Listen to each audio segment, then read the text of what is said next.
thing now too. Like I always used to want to do multiplayer and be in parties and stuff, but it is kind of like I've been playing through Diablo 2 again, and it is kind of more fulfilling just to do it by yourself, like play through the whole game on your own and then increase the difficulty and do it again, you know? There's nothing wrong with that. Damn it. Cool, cool. Well, you start when you start in DC. Oh, I actually started the stream a little bit ago. Surprise! Yeah, I told you it was the spontaneous stream. Yeah.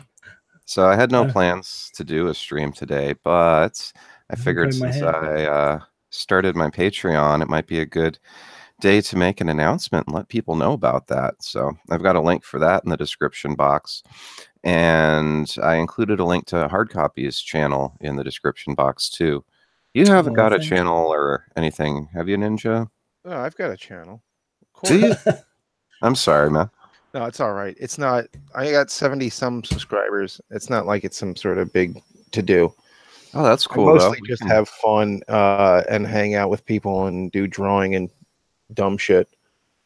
Yeah, I don't know why I spaced that out. You said you were going to live stream too. And you're a mod on my channel. Yeah, I know. I don't know. I'm sorry, I spaced that out. You know, it's crazy. People keep modding me because I'm a mod on your channel and Pope Fire's channel. And what was the other one? I was like Dollar Bin or somebody. Is it John Dillard? Maybe. What's it like having more than 17 subscribers? Must be wonderful. It's not as, I mean, it would be cool if YouTube like notified your subscribers when you put up content, because sometimes it feels like I have 17 subscribers. You know, hit that bell. You've got to whack that bell. Right, I see that at the end of every subscribe button. single freaking video, and I don't even know if they actually get the notifications. I'm like, hit the bell for notifications. I pray to God you know I have content. You know, it's just like swimming in a sea of content and trying to stand out. What's your most popular video? Just wondering. The Owlman. I'm pretty sure the Owlman supervillain biography. Okay. By far. Mine's the Street Fighter 30th Anniversary Beyond the World art book that I had a look at through. I only did that video because my mate wanted to see it, and he lives in America. So I did that video just so he could have a look at the book. Yeah, that's cool. Yeah. That sounds like a good topic. Yeah, I just went through it. I didn't really say anything much about it. I've actually had 2 of those books. This one's kind of more updated. They've put in the extra stuff for Street Fighter 5 and 4. So it's a nice book, though. I mean, if you're into Street Fighter. But just art-wise, if you want to, like, you know, because Bengus, I think that's how you say his name, is an amazing. He's been doing Street Fighter art since the beginning, and his art has just got progressively better as he's gone along. And he did all the character designs for Marvel vs. Capcom and Street Fighter Alpha. So he went into that style, you know, that style that like Udon uses now for that. That's him. He created that kind of muscly but squarish style. I guess that's how you explain it. I don't know. Yeah, I've always loved that art. That art style from Street Fighter. Yeah, that's some badass art. Yeah. So that's where that came from. If you didn't know, you probably knew. Huh. What am I actually? I just learned something. Thanks, Hardcopy. I know pointless things. I know Tim Lim was doing Street Fighter art recently. He did some artwork in that the summer special. Yeah, I got that. Not specific. Yeah, I think I saw it. Yeah, you posted that, huh? Yeah. Yeah, I do mean to do more reviews, but I mean to do a lot of things. God of War is coming first. Well, the thing with reviews is, I don't know, it's apparently not the favorite content. You have 84 subscribers, Ninja. You said you had 77. Oh, for real? It's the last time I checked, it was 77. You're blowing up. Well, let's see. I guess if I did more stuff, I guess I'd get more subscribers. I feel bad that I didn't remember that. So I put the link to Ninja's channel in the chat. So you guys definitely check out his channel. Yeah, we did have a crazy stream the one night. It lasted, it maxed out. It went the entire time that YouTube would allow a stream I see to go. that. You went for 8 hours? Yeah. That's pretty hardcore. What'd you talk about for 8 hours? Well, I just had different people coming in and out. And we kind of just kept the subject kind of kept rolling. I think that was the night that Slick told us one of his stories from Holland. Oh man. Slick Jimmy came in and yeah, he was telling some good stuff. Well, let's just say Sexy Party ain't got shit on my stream at this point. Wow. I just threw you a subscription. Oh, thanks, bro. Yeah. If you ever want me on it. Yeah, sorry, DC. Go ahead.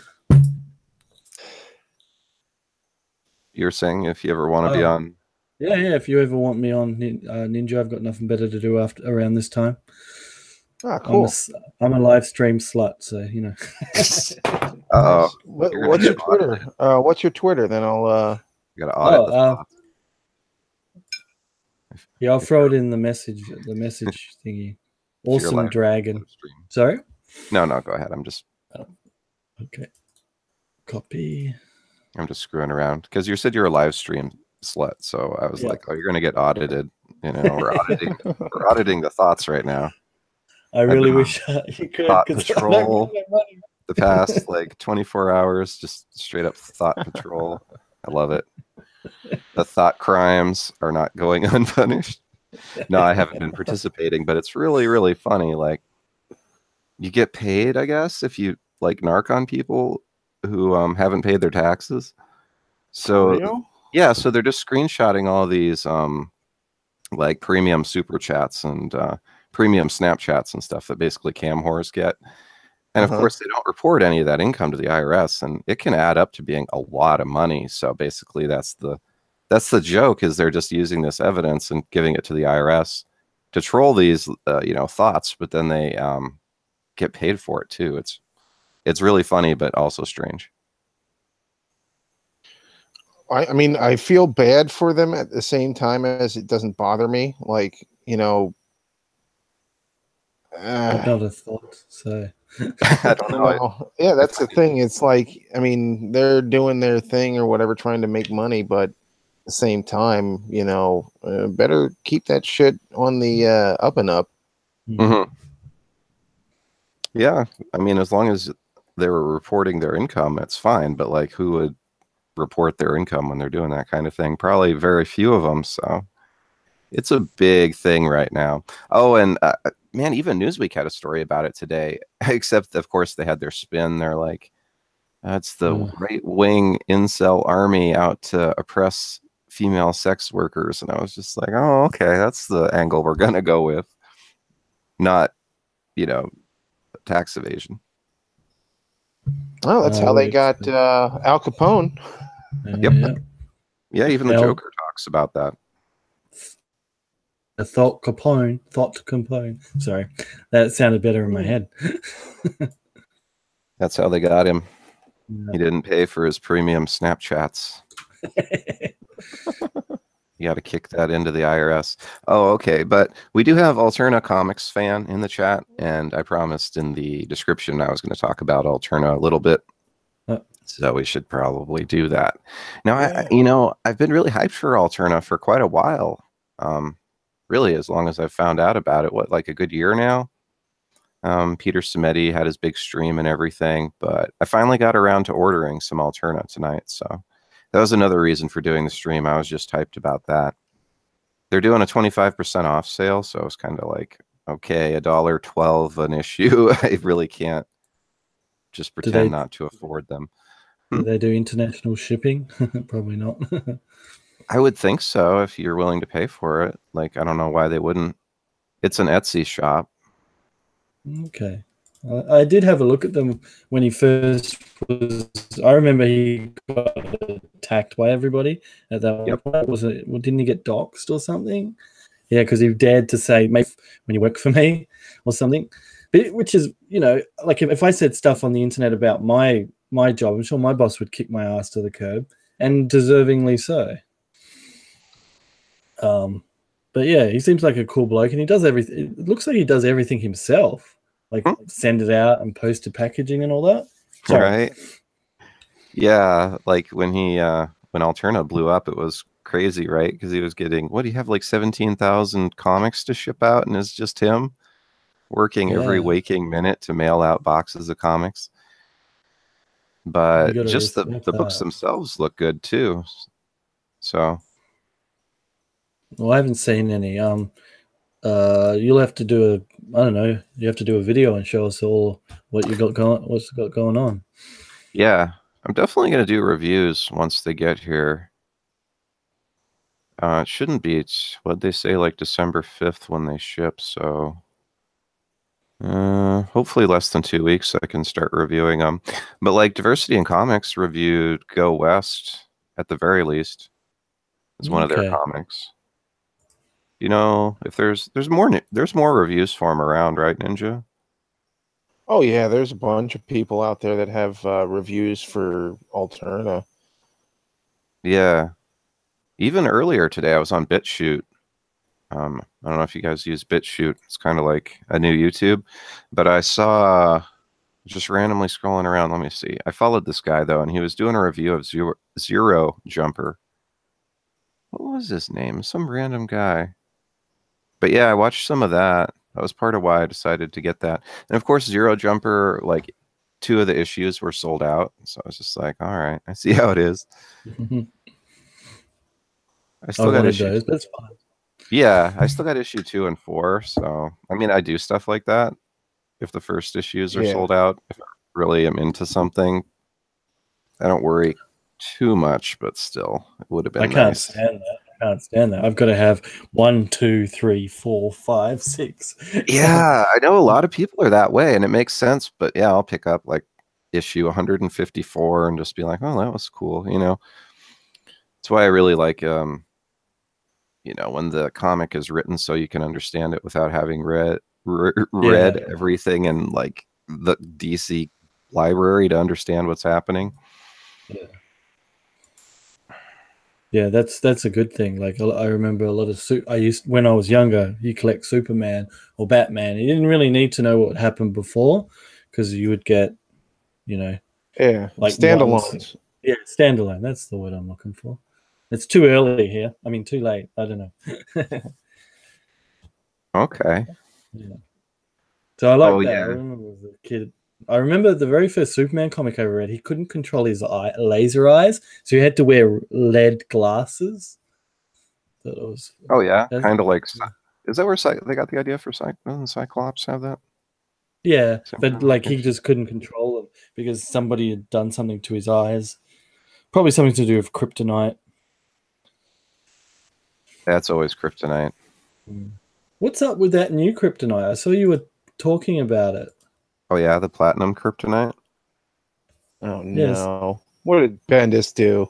It's actually Tom King this time, I think. Yeah, it's Tom King because it's in Batman Secret Files #1. I don't know why they say #1. I think it's a one-shot. But yeah, I don't know. I actually think it's potentially either going to be really cool or really terrible. The deal with platinum kryptonite is it gives a regular human being Superman's powers. Oh. Permanently. And you don't have to carry the rock around. You just have to touch it once. Really? Yeah. Damn it.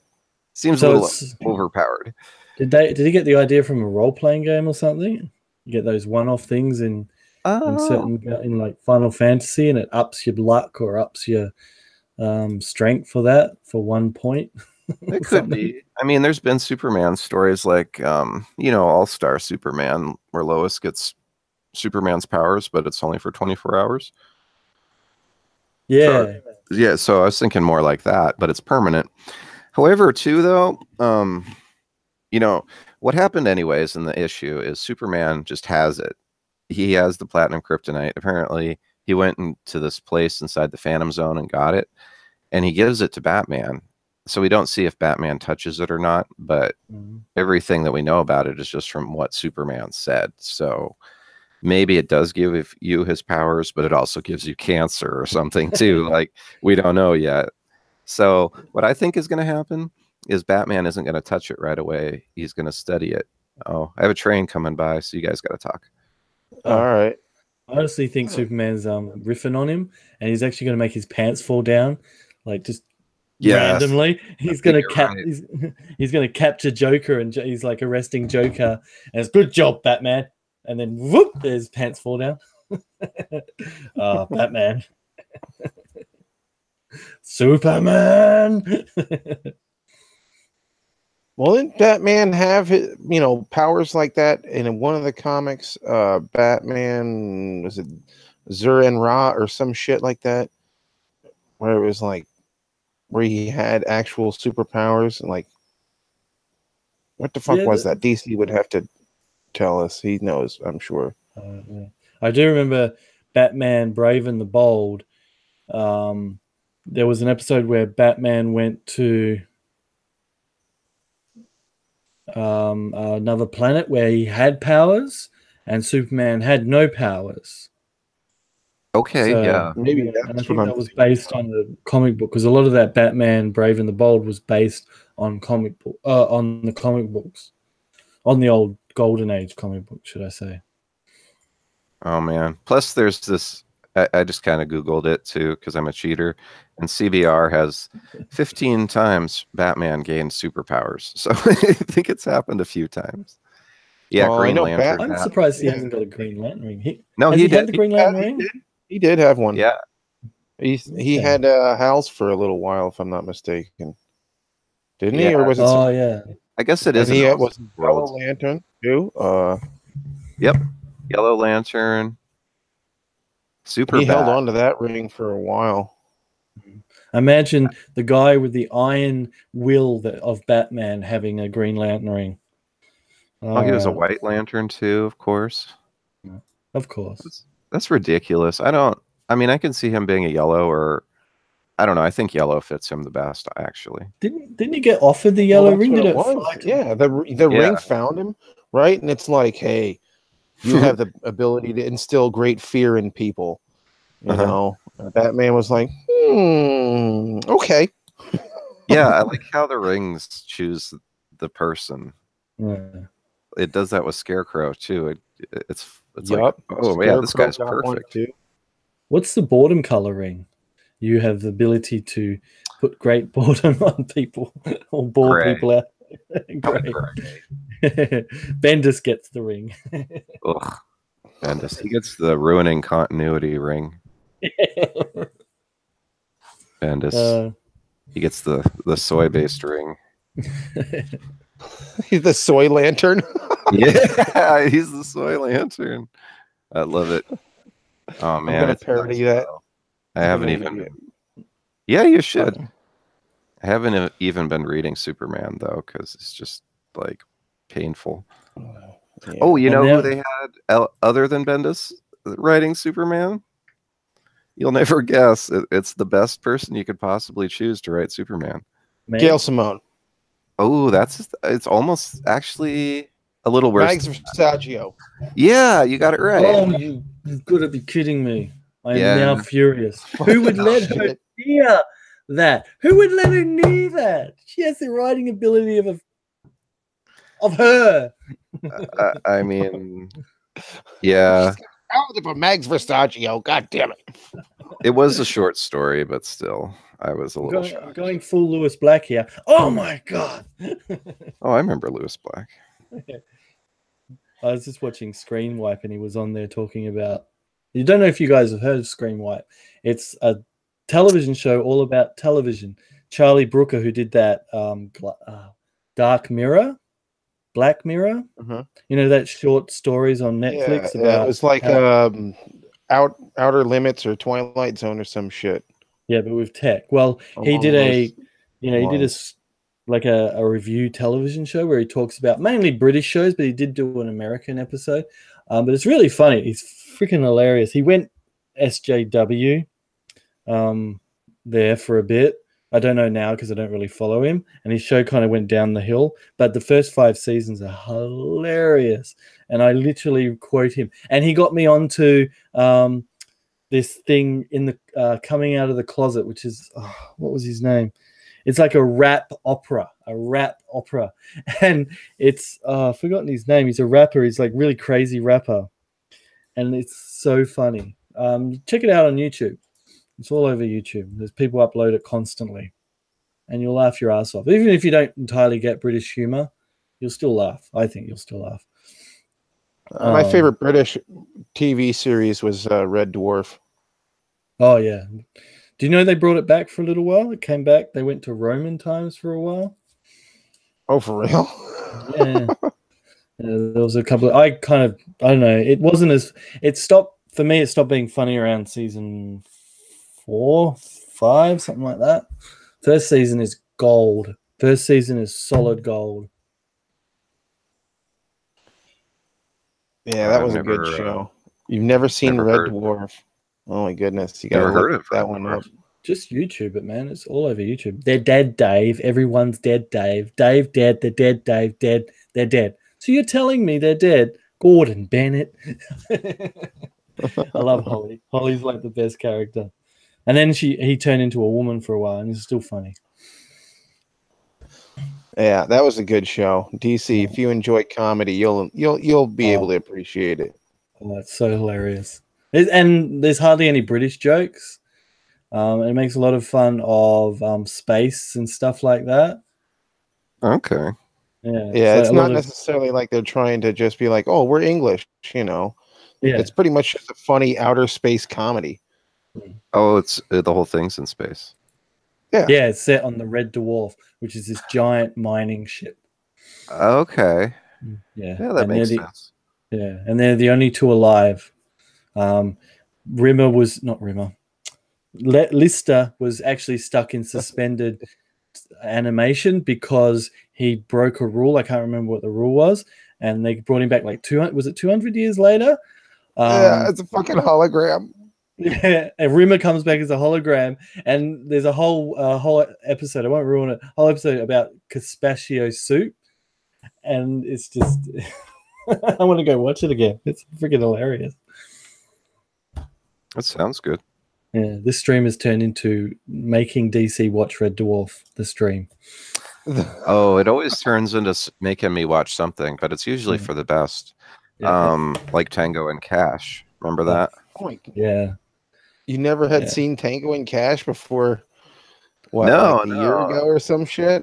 Yeah, not even that long ago, because me and Hard Copy, we've done a couple streams on his channel where we talk about movies. We did an 80s action movies stream. Yeah. And I'd seen pretty much all of them, but that one. So I watched it before we did our 90s movie stream. So it didn't make the, whatever. I did it at the wrong time. But yeah, from his advisement, I watched it. It's a good one. Talking about comedies, too. It's very, I think it's pretty funny. It's got a lot of funny parts. Yeah, the only thing that follows up Red Dwarf is probably IT Crowd, and then Spaced. But Spaced isn't really a comedy in the traditional sense. It's more of a drama comedy, I guess you'd call it. But it's still funny. And a lot of references to Resident Evil and stuff like that. There aren't as many space shows as there used to be. Yeah, no. I love Orville. I don't care what anybody says. Oh, yeah, that's true. I can't wait. There is Orville. Yeah. Maybe it's just I don't have access to these space shows, because there is a Star Trek too, but it's on the CBS, whatever, All Access app. What up, Slick? How's it? Oh, who's Slick? Oh, cool. Hey, man. This is Slick Jimmy. Oh, not too much. I'm just hanging out with Ninja and Hard Copy here. I'm not familiar with Hard Copy, but what's up, man? I know Ninja. Hey, man. I'm just a live stream slut. Yeah. Well, yeah, he's going to get audited by the thought the $2 I make. Audited for the $2 I make. Yeah. You got to report that. Shit, they'd take like 40 cents from you for that, probably. They're pretty greedy. Yeah. Poor young women being persecuted by the government. It's just terrible. I know. All they're doing is Equal, wearing low-cut shirts, showing off their boobies. They shouldn't be prosecuted. Prostituted. Prosecuted. I know, right? Now, would they Yeah, have to pay taxes on that too? aren't they just like they're just teases? That's what we used to call them back in the day. You just tease, and guys pay them to tease. And I'm guessing if that's your thing, if that's what pops your dinghy, then fine. But they pay a lot, but I'd rather just do like normal live streaming with super chats. Like I was watching Ash talk to EVS yesterday, and take what you want from their conversation. One guy super chatted $100 and another guy super chatted $200, and I'm just like, man, YouTube needs to monetize me so I can get some. It's just like, dude, you got over 1,000 subs. What's the deal, guys? Oh, I don't know. YouTube's a hater. I'll show you some boob. Right? Well, EVS wasn't showing any boob. I mean, a $200 super chat? That's no joke. I mean, that's a cult personality though. At that point, like it's like, I paid to get him to get me noticed to me for my book. I paid I think $10. And then I've written something down, but that's business, Yeah. Well, I mean, a $10 super chat to get. Yeah, you got on his stream. I mean, that helped you actually make a lot more money in the long run. That was a smart business decision. Ooh, Slick is famous. Super chatting $200 just to see it like in lights or whatever. And well, I mean, if you have that kind of money, I mean, there are people that's nothing, yeah, I guess. Yeah, they just throw that around like for certain of us though. Yeah, $200 ain't nothing to sneeze at. No, $200 is food for 2 weeks, for crying out loud. That's 2 Lego sets. It's 2 Lego sets. Legos cost a lot too, man. Hey, I just spent $17 on some Alterna comics, and I thought I was a big spender. So you get what? You got like 10 comics for that? Hell yeah. Well, see, it's $17 because 6 of that is shipping. So I got 9 books for $11 because they're 25% off. That's pretty good. That's good. I mean, that's pretty good. That's like criminal. I'm like, feel guilty. Like, he's making money off of that. I mean, he has his margin. Yeah. He knows what he's doing. He's a smart businessman, but it's just like, wow, these other comics. Well, I guess they're newsprint and everything, but still, I mean, $1.12 an issue. I mean, I wouldn't mind having 4-color newsprint from Marvel if they wanted to. I mean, well, not this Marvel, but if they did back in the day, Marvel. Well, if they did those old school, how they what's the flashback comics they do, the ones that are cheaper. Oh, like the True Believers for $1. Yeah, if they did True Believers for like 25 cents, I'd snap up a bunch of those because those are fun. The buck is pretty good. You guys can buy comics for less than $5. Wait, what kind of world do you live in? Yeah, America. When I went to America, when I went to New York, my mate took me around to the different comic shops. Like, I've forgotten what's the big chain they're called again? The big chain you guys have over there of comic book stores. I don't know that there's a big chain of. Well, you know what I mean. I don't know that. Well, in New York, they had this big one, and I think I bought Midtown. I bought Midtown's just New York, though. Yeah. Oh, okay. Well, I don't know. I only went to New York, and I bought so many comics. It was so cheap. I bought graphic novels. I bought freaking Rocket the Raccoon, which I wouldn't even look at if I was here buying comics. But I bought all these comics, and I had to get my mate's big suitcase because he lent me his big suitcase to drag it all back to Australia. It was like I wouldn't buy that normally here, and I get a discount at my comic shop. Wow. I know it's a good shipping down there to Australia and New Zealand it's serious, I think it's the import tax too, because you guys pay a crazy high amount. It's 10% on every international sale now because our government doesn't know how to cut regulations, but they know how to tax us. Their next tax will be on soda. They want to start soda pop or fizzy drinks and that, like Coca-Cola and Fanta and stuff. They want to start putting 10% on that because their idea of making people stop doing things that hurt them is to tax it. They tax cigarettes into oblivion. So if you want to buy a packet of cigarettes, I don't know, you guys know Winfield packet of Winfield cigarettes, 25 pack is $30, $35 for a pack of them. What?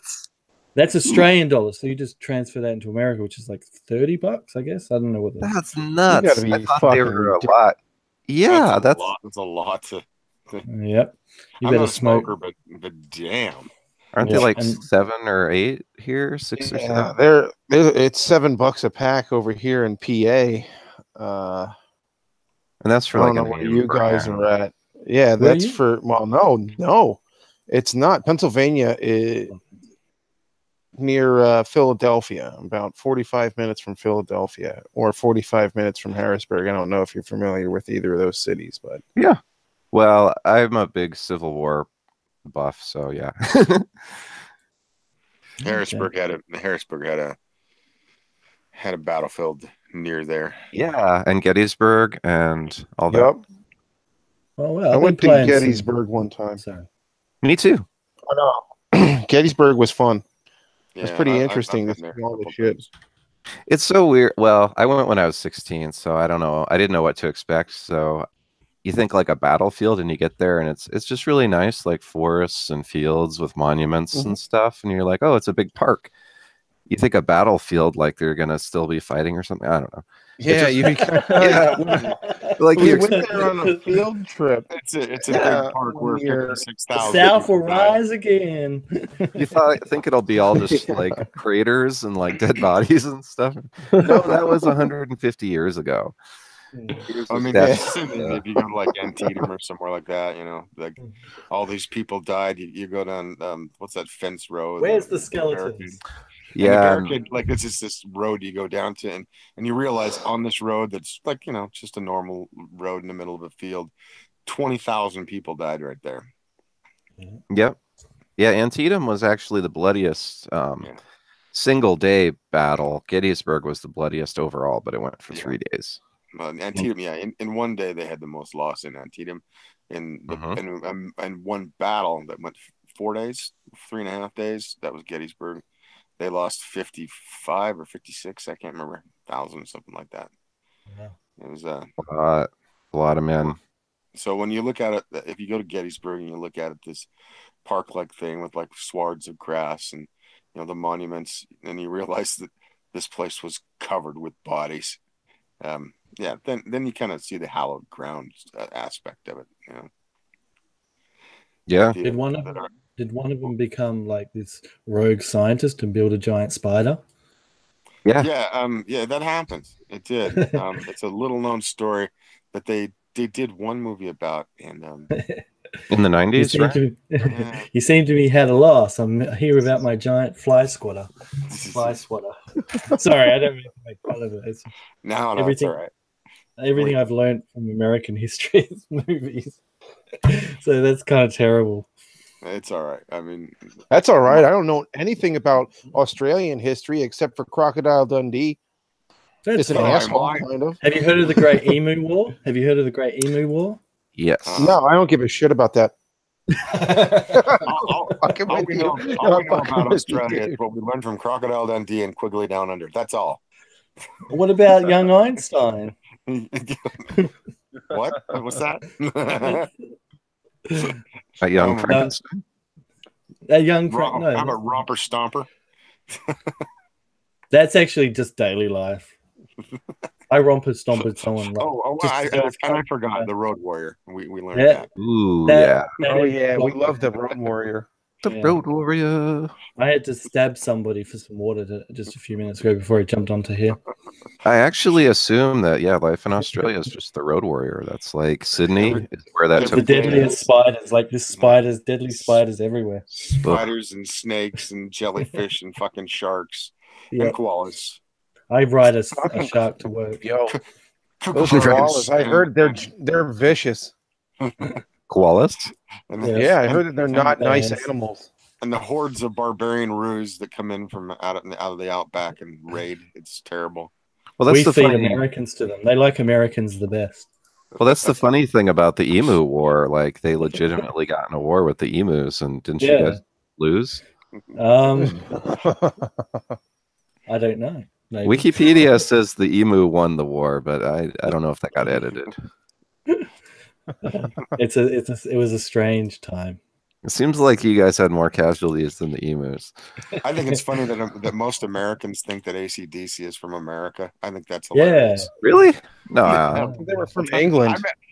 No, they're from Australia and like Scotland and England. But they're Australian. Yeah, they're Australian. But they're like the Angus and his brother. They're originally from Scotland, but really they moved to Australia. Oh. I'm learning so much. I just think it's hilarious though. I meet so many people that think they're American band, and I'm like, what the hell are you talking about? No, they've done a lot of American stuff though. I mean, Iron Man, the song from Iron Man is their song Iron Man. Right. So. I mean, and they definitely have an American vibe in a lot of their stuff. It just feels American because they talk about guns and partying and like Texas and shit. You know, big gun. I mean, it's kind of funny. Like, y'all don't have the same gun rights down there now, but like a lot of their stuff that when they wrote it, you had guns back down there when AC/DC wrote all these songs. Like we just write songs about spoons now. Spoons, sharpened spoons. That's what's going to happen in like London. They're going to be like, like you have to get like a license for like fucking silverware. Oh god. Sadiq Khan. They have to outlaw knives. I'm like, how are you going to do that? You can make a shiv out of just about anything, all right? Yeah, at a certain point, it just seems a little excessive. Well, it just seems stupid. Like, how are they going to police that? I mean, really, how are you going to do that? I mean, like, are they going to ban screwdrivers and shit like that? Yes. Well, you know, they have a lot of screwdriver like stabbings and stuff. Yeah, because that's what they've been getting hold of. But I mean, they're a tool, so what are you going to do? I mean, a knife is a tool as well. I mean, and they're going to have to outlaw hammers. Hammers, yeah. I mean, that's a club. I bet a baseball bat or like a cricket bat that can be used easily for a weapon. I just throw spiders at people. There you go. Give me your money now, or you'll get a spider in the face. You guys ever seen that bearing video where they had that big fucking spider and he didn't want to kill it and like Sugar Tits is trying to kill it and he's like kill the fucking spider. It went on for like 3-4 videos of them trying to get rid of that damn spider. It's hilarious. Oh no, I have a deal with the spiders. I leave them alone and they just own whatever area they're in. So if they're in my bedroom, not my bedroom anymore. Really, man? Like done. I don't know. Well, when they're bigger than your hand, what do? You can't smash them with your shoe. Well, that's when you get them a spear or something, and just smash it with a stick. The thing is, it's not the big ones. Well, they're not allowed to have hammers or guns. Tiny ones. Oh yeah, I forgot. It's the tiny ones. It's like 8-legged freaks down there all the time. Yep. Actually, they pay rent now. The spiders. They're just like we pay rent. You just sick them after the immigrants, right? Yeah. Spiders. That's your shock troops. Yeah, we just send pamphlets out. We just go overseas and send out pamphlets. It's like, if you come to Australia, this will bite you. And there's like a big ass picture of a spider. Yeah, you wouldn't believe how it's reduced immigration. You guys should I don't know. Do you have a dangerous beast? A bear? I don't know. Put a bear on there. Then again, you probably want to hug it or something. Angriest animals you can find. I mean, where I live, turkey. We have bears and we have cougars, but like you don't see them a whole lot. I mean, if you go looking for them, I guess you can find them. I saw a cougar once in my entire life. And I've been in the mountains a lot here, so. Okay.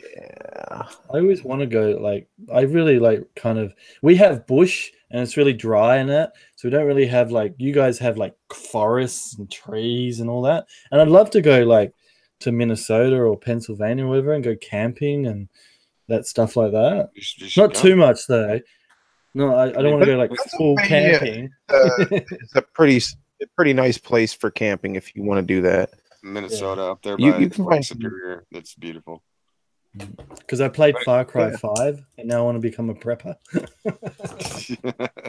Well, there's anywhere in the West is pretty cool. The East is all right. You don't want to run through their forest too much. You'll get fucking ticks and get Lyme disease and shit. But I mean, it's true. We got ticks out here. And I was surprised. I mean, I was down the south and I was walking just outside of Old Miss. I was at Old Miss, and we went through this kind of conduit of a walkway, and it had some branches. And I got back to our hotel room, and I had a fucking tick, and I was like, "Oh my, holy shit!"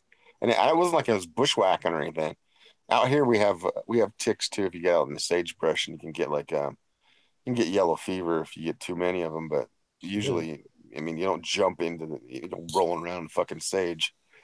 Yeah. What do they have? Lyme disease? Those wood ticks? No, they don't have Lyme disease out here. They have Lyme disease back east. I don't You're know not really why. selling this for me. You're not really selling. Well, no, the thing is, Slick's saying you come stay in his backyard, not mine. Oh, okay, yeah, cool. If you come to my backyard, you have like the grand staircase, and you have the UNAs, and you can go up north to like Yellowstone and the Sawtooth and the Tetons. I like to go to Yellowstone. And then you could go over in the west to the Sierras and the Cascades.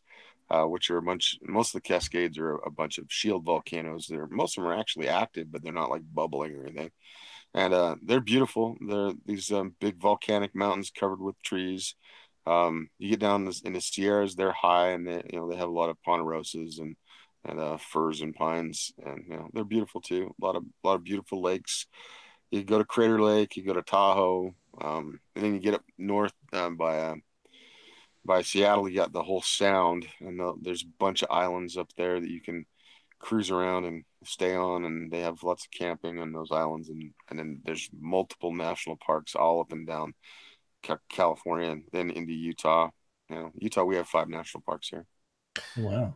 Yeah, Utah's got some really beautiful stuff like Arches, Bryce, Zion's, Canyonlands, and Capitol Reef. Those are the big 5.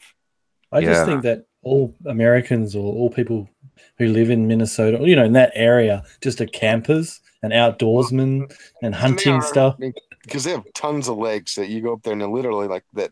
They're the state of 10,000 lakes, and you go there, and there's a lake or a pond everywhere you go. And so they're all over the place. But it also it extends up into like Saskatchewan and Manitoba as well. So I like that word, Saskatchewan.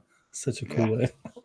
So if you go across the border, they have these big fucking lakes up there that extend for like hundreds of miles, like the Great Slave goes on forever. It's as big as one of the Lake Superior. It's not as big as Lake Superior, but it's in the same size as the Great Lakes. Yeah, Canada's huge. Yeah, and they have a lake way up in the Northern Territory. It's like the Big Bear Lake or something like that. And it unfreezes during the summer for a little while, but it's like this really remote, but it's like a humongous lake up there. And I can't remember that sounds cool. Canada's the second largest country in the world, so I mean it's big. It's a big place by land area, right? Yeah, not by population, that's for sure. No, I think that what they have, like 17 million, I think it's something like that. Is it that few? I thought it was more than that. I was thinking like 30 million. If it's 17, that's just pitiful. Like, I don't know why we don't annex them. Like, just cut it at the border and just like push them out. Well, if they had 33 million, they'd have 10% of our population. It's just like, what are they, a vassal state? Like, what are we just letting them? I don't know. Bloody Canadians. I guess I'm too. I play too much Risk or something. I'm like, why don't we just take them over? 36.71. So okay. That's playing some Civilization. Then Gandhi comes with the news. Yeah, I do love Civilization. Actually, it's one of my favorite games. Australia has 24.6. California has 39.54. Yep. Well, Australia has a big hole right in the middle of Australia. It's just unlivable. So there's like most of the towns and cities are like on the edge of Australia. Well, there's this big hole in the middle, and they call that. I think it's called the Nullarbor Plain. My dad used to work on the trains that went through that, and apparently you saw the Nimbin light. I don't know if you guys heard of that. It's kind of like a ghost story, where where this light will follow cars for a while and then disappear, like kind of like a UFO. I don't know if it's true or not. I have a story like that. I'm serious. Like when I was a kid, back in Utah has the western part of Utah basically is this big wide desert called the West Desert. It's fairly barren, and then up north it's like the salt flats and shit. But down south there is some arable land that you can go down there, but they have to irrigate it and put in reservoirs and shit to make stuff grow. But there's a lot of these long, lonely highways out there. Not as bad as Nevada. There's one in Nevada. It's like 200 miles, and there's not a stop for anything. So you better have your gas ready. But we were driving when I was a kid, and my parents used to own this big old dark blue Fleetwood Brougham Cadillac. And we were driving from this place called Hinckley back to Delta, where my dad's family is from. And as we were driving there, these lights came behind us, and they just seemed, and the weird thing was, when I was sitting in the back of this car, there were two orange ones, like really high, and down low there was a green one. And it was like this weird configuration. And it stayed right with us. It didn't change at all. And my dad was watching in the mirror. And so he slowed down really slow and wanted to let him pass to see what it was. And it stayed right where it was. I'm looking in the back window going, "What's going on, Dad?" And he's like, "I don't know." So he gets going and he starts just hauling ass. And this is like about, a 70-mile stretch that's pretty straight. And so he just floored the pedal, and those damn lights stayed right with us. And as we roared into, excuse me, I give you the wrong city. We were going from Milford to Hinckley and then to Delta. And so as we roared into Hinckley, which is this little town, we turned the first thing and turned the corner, and my dad did flip the U-ey, and we waited like 3 minutes, and nothing came out, and then we sticked our nose out, and there was no lights. Ooh, creepy. That's really creepy. I don't know what it was, but I mean, that's in one of those areas where you got Dugway Proving Grounds up north. That's where they keep all the nasty gases and shit for the country. And I was gonna say there's a lot of military stuff out there, right? People don't know this. Like, you have Area 51, and you have in Groom Lake, and you have the Skunk Works, but a lot of shit went on in Utah too, because we have a lot of barren nothing out there in the West. And so I'm sure that was back when I was a kid. I heard sonic booms all the time. You never hear them now. And that was just, probably exercises of planes, during the Cold War. But you'd always have these sonic booms would rattle your windows. And I wouldn't be surprised if some of their test stuff, maybe it was a Harrier, they were just fucking around with a Harrier, falling around, giving the locals, the what for, I don't know. Is that our tax dollars at work? Yeah, I mean, like, I can see that with some flyboys just fucking around, who knows? Yeah, it's true. They love to do that shit. Well, there's that story about the guys in the Blackbird. Flyboys. Have you ever heard that story about the Blackbird, the SR-71? Which one? So, there's this. I mean, you can look it up. It's from LAX, and they were given their call sign, and there was like some guy coming in, and he was telling the airspeed, and it was like 135 miles an hour, which is like this little Cessna. And then somebody comes in with like a twin prop and tells them, and then somebody like from one of the bigger tells them how fast, like 700. And then one of these guys from it's like, I think it was Nellis, but it's one of the fighter pilots, says they come in and they're over 1,000, like 1,200 miles an hour. And then apparently the guys in this SR-71, like, they heard all this stuff and they were coming towards it, and they can cross their the entire U.S. in minutes. It's just backwards. And so as they're hearing the traffic, they send out the call sign, and then they tell them what they're going. It's like Mach 3, and it wasn't even the top speed. It wasn't the top speed. It just kind of like this given, and that was their slow down, because they go over the United States. They slow down. Like the whole thing goes quiet, and they just keep on going because they're heading off towards the Pacific. And then one of the other stories about that was they were crossing the Soviet Union, and every time they crossed the Soviet Union would try to shoot stuff up, but before they could even get their shit together, they were out of their range, and that's how fast they were moving. So they had no opportunity to shoot them down like the U-2, you know. Yeah, I was gonna say they did shoot one down. Was that in the 50s or 60s? Yeah, that was a U-2. It wasn't an SR-7. No one's ever shot down an No, SR-7. yeah, it wasn't one of those. It's weird we don't use them anymore. It makes you wonder what we have now. Well, and the thing is like, that plane was made in the 1950s. All right, the SR-71. Wow. And you look at it now, and it still looks like this futuristic fucking thing, and it's all ramjets. It's a different. That's how they get the super speed out of it. But the weird thing is they're when they put the fuel in, as they're taking off, it's leaking fuel because the seams have to be loose. They have to have gaps. Otherwise, when they get up to speed, it'll crunch itself because of the compression of the air. Jesus. And so like as they got up to speed, that's when the seals would take place, and then they could, then they wouldn't be dripping fuel out as they went. But so when they take off, so we have Hill Air Force Base, and there's an SR-71 there, and they told us that when an SR-71 would land, they'd always leave this pool of fuel on the runway. That's crazy. Oh, that's cool. America has all the coolest shit. Well, it costs a lot though. Yeah, it does. When we talk about our expenditures in the government, our defense is a major thing, and the leftists don't like. They want to bring it all back, but I'm of the opinion like a strong country is remains strong and viable for a reason, and as long as you have military, you'll be okay. I mean, spiders. Spider. Well, here's the thing though. Like Australia has its own form of like special forces that are just as capable as the SAS or the SEALs. They all train together. So yeah.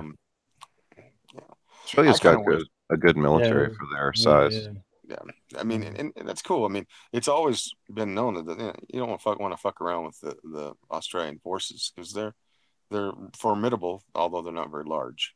Yeah. Well, we have all the types of environments in Australia, so we can train people in different places. So, and our heat, if you can survive one day in our heat without complaining, then yeah. I complain all the time, even when it's not hot. Does Tasmania ever get like snow?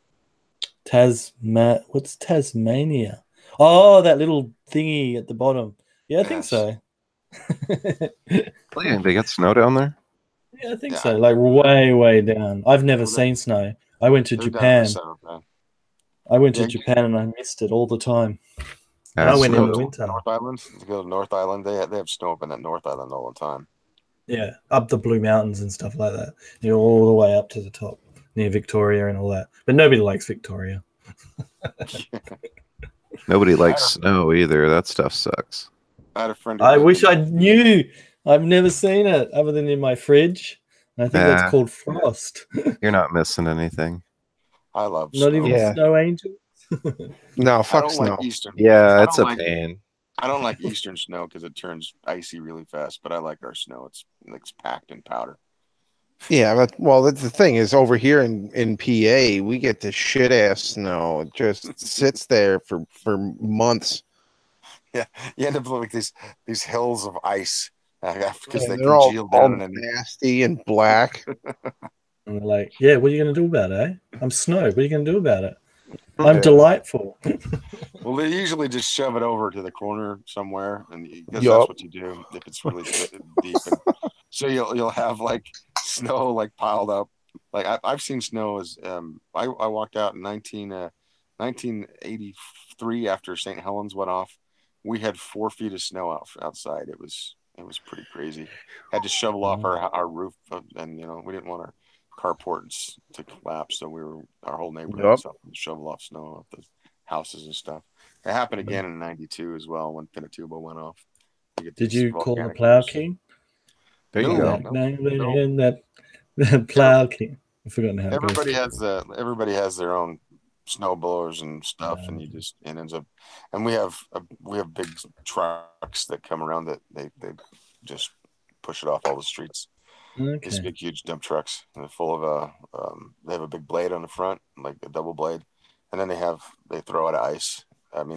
Salt to make it so it goes away a little bit. Wasn't there a lot of ash to deal with too when that erupted? When St. Helens went off, we had ash for quite a bit, and it left this kind of muddy film on everything. They told you not to go out because you don't want to breathe that shit in. It's like breathing in little pieces of glass, like insulation. It's like tiny crystals of glass. That's so wicked. Yeah, so it's bad for you. It's bad for your lungs. You don't want to get it in there.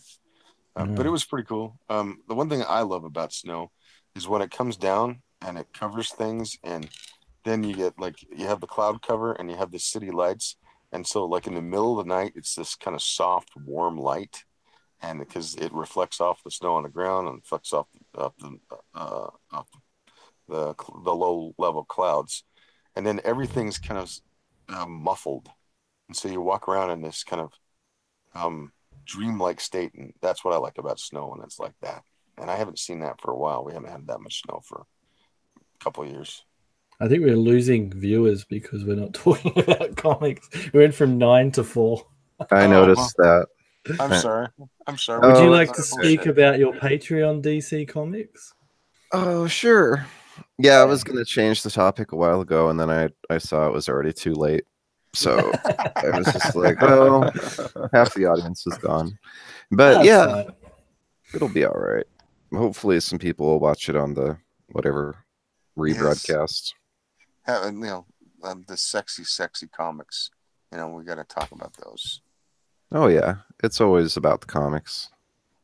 Yeah. But yeah, I did start my Patreon today, so I'll have at least one video a month there that isn't on YouTube.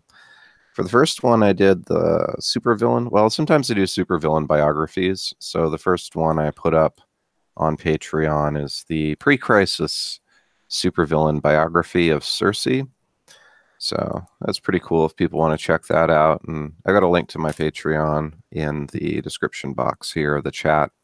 And then I also wanted to let people know too, on Saturday, let's see, hard copy here with me, and let's see, it's going to be aside for me, it's going to be all Aussies. So we're going to do the Down Under stream on Saturday. It should be pretty cool. I got hard copy, OZ Chris, Butt Pug, and Lethal. Yeah, I know, right? And Lethal Light. Yeah, not butt plug, butt pug, like a dog. Yeah, I got it. And Lethal. Is it a Nazi butt pug? Oh no, it's not. What was that, Boogie? No, it was Count Dankula, right? Count Dankula. It wasn't Count Dankula's pug. This is not the fascist pug. And then Lethal Lightning as well. So it's going to be me and 4 Aussies. So that should be pretty cool. Oh, and hopefully that I Love Comics guy. What's his name? Oh, Engeltine? Yeah. I asked him. He's down, but he's going to see if he's going to work or not that day. So guess what, guys? Oh, go ahead. Little girl Lethal crossed 14,000 today. I was very happy about that. Oh, congratulations! Yes. How many days you got left, Slick? I think we're sitting there 2 or 3. Probably hitting around 2. Let me check real quick. Post a link. 2. And so I think we're. If I were to mod on the channel, I could. But I'm going to extend, so it's going to be 32. But so 2 to the midpoint, and hopefully we can hit 15,000 by that time. And then is that comic with the girl with the yellow sword? Yes. Yes. Little girl Lethal. Yeah, I've seen a lot on that. It looks really good. It's not for kids, but it will be a lot of fun. And then I can't read it. I'm sorry. Yeah, I'm sorry. Hard copy is only 16. Hey, only 16. Heard it here first. You can get a digital copy, both the modest and the immodest, for $5. So. Ooh, boobies. Well, the modest has boobies, but they're slightly covered, and so You don't get the naughty bits, but you get. There's always that special shadow. Yeah, it's pretty risque, but it's Did not. Sony censor it for you? I guess I heard about that. Right? They censored DOA or whatever. Oh, yeah, I heard about that too. They're censoring everybody. If you're a Japanese developer of those novel games in Japan, they're forcing you to censor your game or are censoring it for you. I mean, we thought Nintendo were bad, but Sony's taken it a whole new level. Yo, Nintendo has. Yo, have you guys ever heard of the video game BMX XXX? Yes. For real? I heard, Nintendo was getting a little risque lately. Yeah, well, they know where the money is. So, well, apparently Soul Calibur hasn't.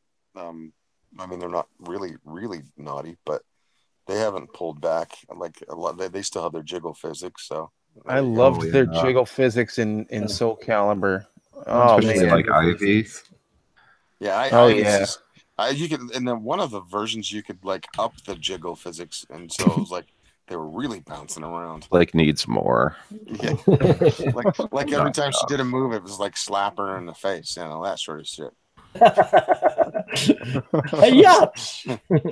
So she actually beat the shit out of herself. It was pretty impressive. Impressive. We took a terrible turn. Anyway, Patreon. Oh yeah, well, I pretty much said everything about it. Just started my Patreon. But I was gonna. Do you have some tiers in your Patreon? No, I ended up just doing the one tier because I didn't really know what to offer, like other than messages. Yeah, I could add that a special tier, I suppose. Might have to charge a lot for that one. You haven't lived until you've had a DC fan massage. You know it. No, but I did want to say we were having a live stream. We've got the one on Saturday, but I'm going to do one on Sunday as well. That one's in the evening. Oh, that's the other thing. The one on Saturday is at 11 a.m. Eastern time. And because everyone else is in Australia, so it's night for them. And then on Sunday, we're going to be doing the one that was rescheduled. So I'm going to be talking to some folks about DC live action movies. So that should be cool. You guys already did that. No, we had to reschedule it. It was supposed to be this Sunday, but it was canceled. So I'm going to talk to Comic Perch, Unranked Chevron, Nerdette, and #1 Marmaduke fan. So that'll be fun. That's a good Heard of Nerdette. Yeah. Oh, yeah. Every stream, ideally. So let me ask you a question. I was a Marvel fanboy, and with a few exceptions. DC didn't really interest me. I loved Lobo, and I was down with Batman. I think everybody was down with Batman. And to some extent, some other things I would pay a little bit of attention. But man, Lobo, I just loved Lobo. Oh, hell yeah. So what attracted you to DC over Marvel? Because you seem to be the DC guy. Oh, for me, it wasn't ever really a contest. I've just always been into Superman and Batman more than the Marvel crew. I mean, I liked Spider-Man growing up, but yeah, it was just always, I'd say Superman was probably the main one, and then Batman, and then Spider-Man. And then when I got more into actually reading, I just gravitated toward, actually reading instead of just playing with action figures and watching cartoons. I gravitated more towards the DC comics. Right. But like Spider-Man, the Radioactive Spider-Man, the cartoon, like the Saturday morning, that was my Saturday morning for some years there. Well, when I was a kid, there was like Spider-Man, the kind of the original one, Spider-Man, that one. Yeah. And then there was a Batman cartoon that came on back to back with a Tarzan cartoon back in the 70s, and that went for like, I think it seemed for me as a kid a long time, probably only 3 seasons, but that was the kind of the genesis of my liking Batman. And then they had like Super Friends too, which in retrospect we loved that Hanna-Barbera shit, but but in retrospect now it's goofy, but the thing is, you had Super Friends and like Scooby-Doo like back to back, you know, and you'd have it in a whole. And the weird, I don't know if you remember this, if you were younger and you don't remember this, they'd start these cartoons at like 5 in the morning, and they'd run till like 10. So you'd have like 5 hours of cartoons that would go every Saturday morning. And this was not just on it was on all three of the major networks at the time. That was before Fox, and so the weird thing was is you had to pick and choose because there were some cartoons you couldn't watch because Space Ghost would be on something else, and then you have Super Friends on another one, and then you'd have another. I'm trying to think of one I'm blanking on one there's a Speed Buggy was another one that I really liked, and they'd be all on different channels, and you'd have to get up early in the morning. So weirdly enough, you'd never want to get up at 5 in the morning for a weekday, but you do it on a Saturday to watch all those freaking cartoons. The fancy American with his more than 2 channels. We had GWN and ABC, and GWN.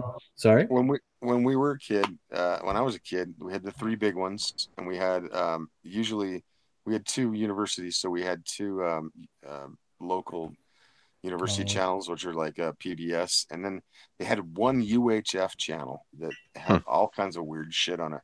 And then they had in the afternoon they had another cartoon channel. It was like a cartoon hour that they had kind of a variety show that was locally produced. Plus, they had a bunch of cartoons that were before and after that, and so it was like a 3-hour block when you got home.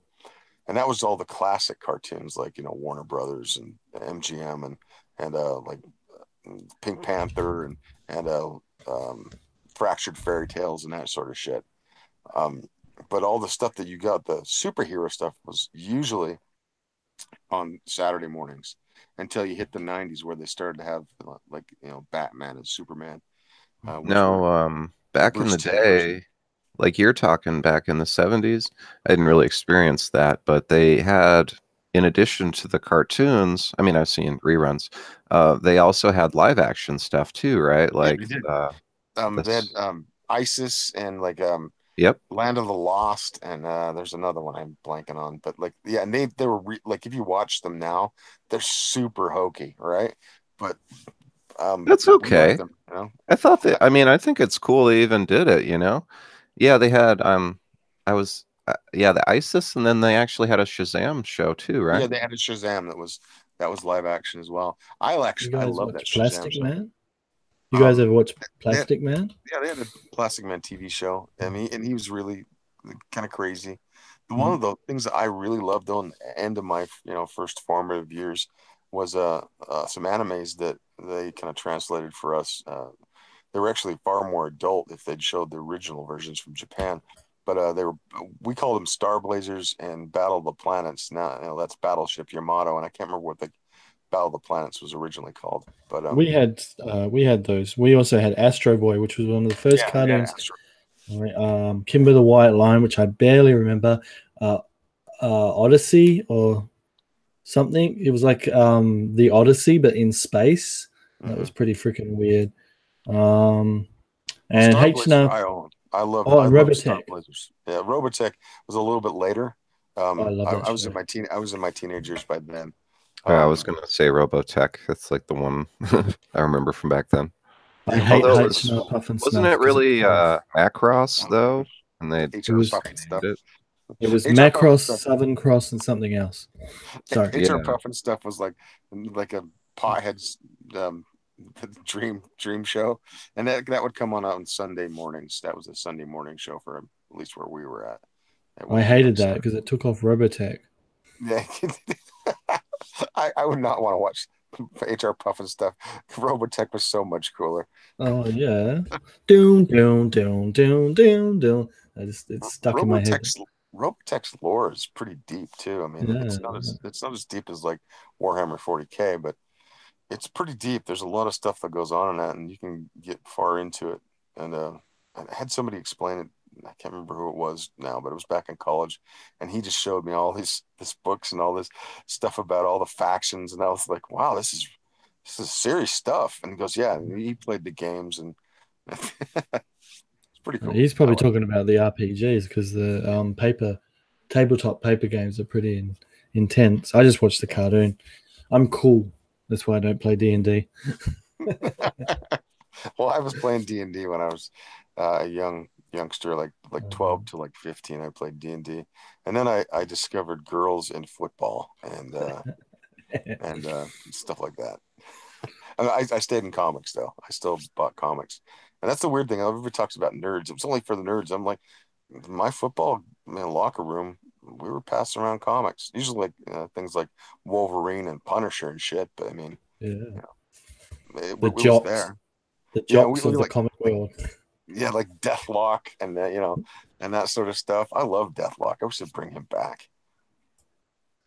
I remember Nighthawk. I read a couple of Nighthawk comics, and then he disappeared. I never heard of him again. Saw him. Sorry. No, go ahead.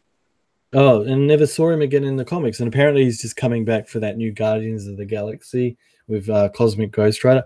I'm a huge Ghost Rider fan. Yeah, Ghost Rider is another one a lot of people loves. I mean, even the old Johnny Blaze one with the chopper, and then the Danny what's his last name? I'm blanking on the '90s version where he was kind of on that more cafe racer looking bike. Yeah, and then they did that new one, which was really good. The one with the kid with the big black car, and that was really good. I honestly thought they'd F that up, but they didn't. And then Cosmic Ghost Rider, which is freaking awesome. And I would have changed the name of that from the guy with the car. I would have changed the name to Devil Driver. It would have made much more sense than Ghost Rider. So it would have delineated them. And that Devil Driver sounds like a really cool name. I would pick that up. And I'm a big fan of the artist on it. It was really good. It was very good. That's one of those last few years I was not too. It was pretty good. I was okay with it. I like this new Cosmic Ghost Rider. It's one of the few things that had piques my interest at Marvel anymore, and not so much to buy it, but I'll pick up the trade. Yeah. Well, I picked up the single issues. I really want to get back into Spider-Man after I played the game to death, because that game revitalized my love for the web slinger. But I just don't want to touch anything that's not Cosmic Ghost Rider, because I know I'm going to be disappointed. Freaking Marvel. Well, yeah. I mean, it is what it is right now. Yeah. I know a lot of people. I mean, I still like the Thanos series. I think it's quite good. Like I said, I'll pick up the trades.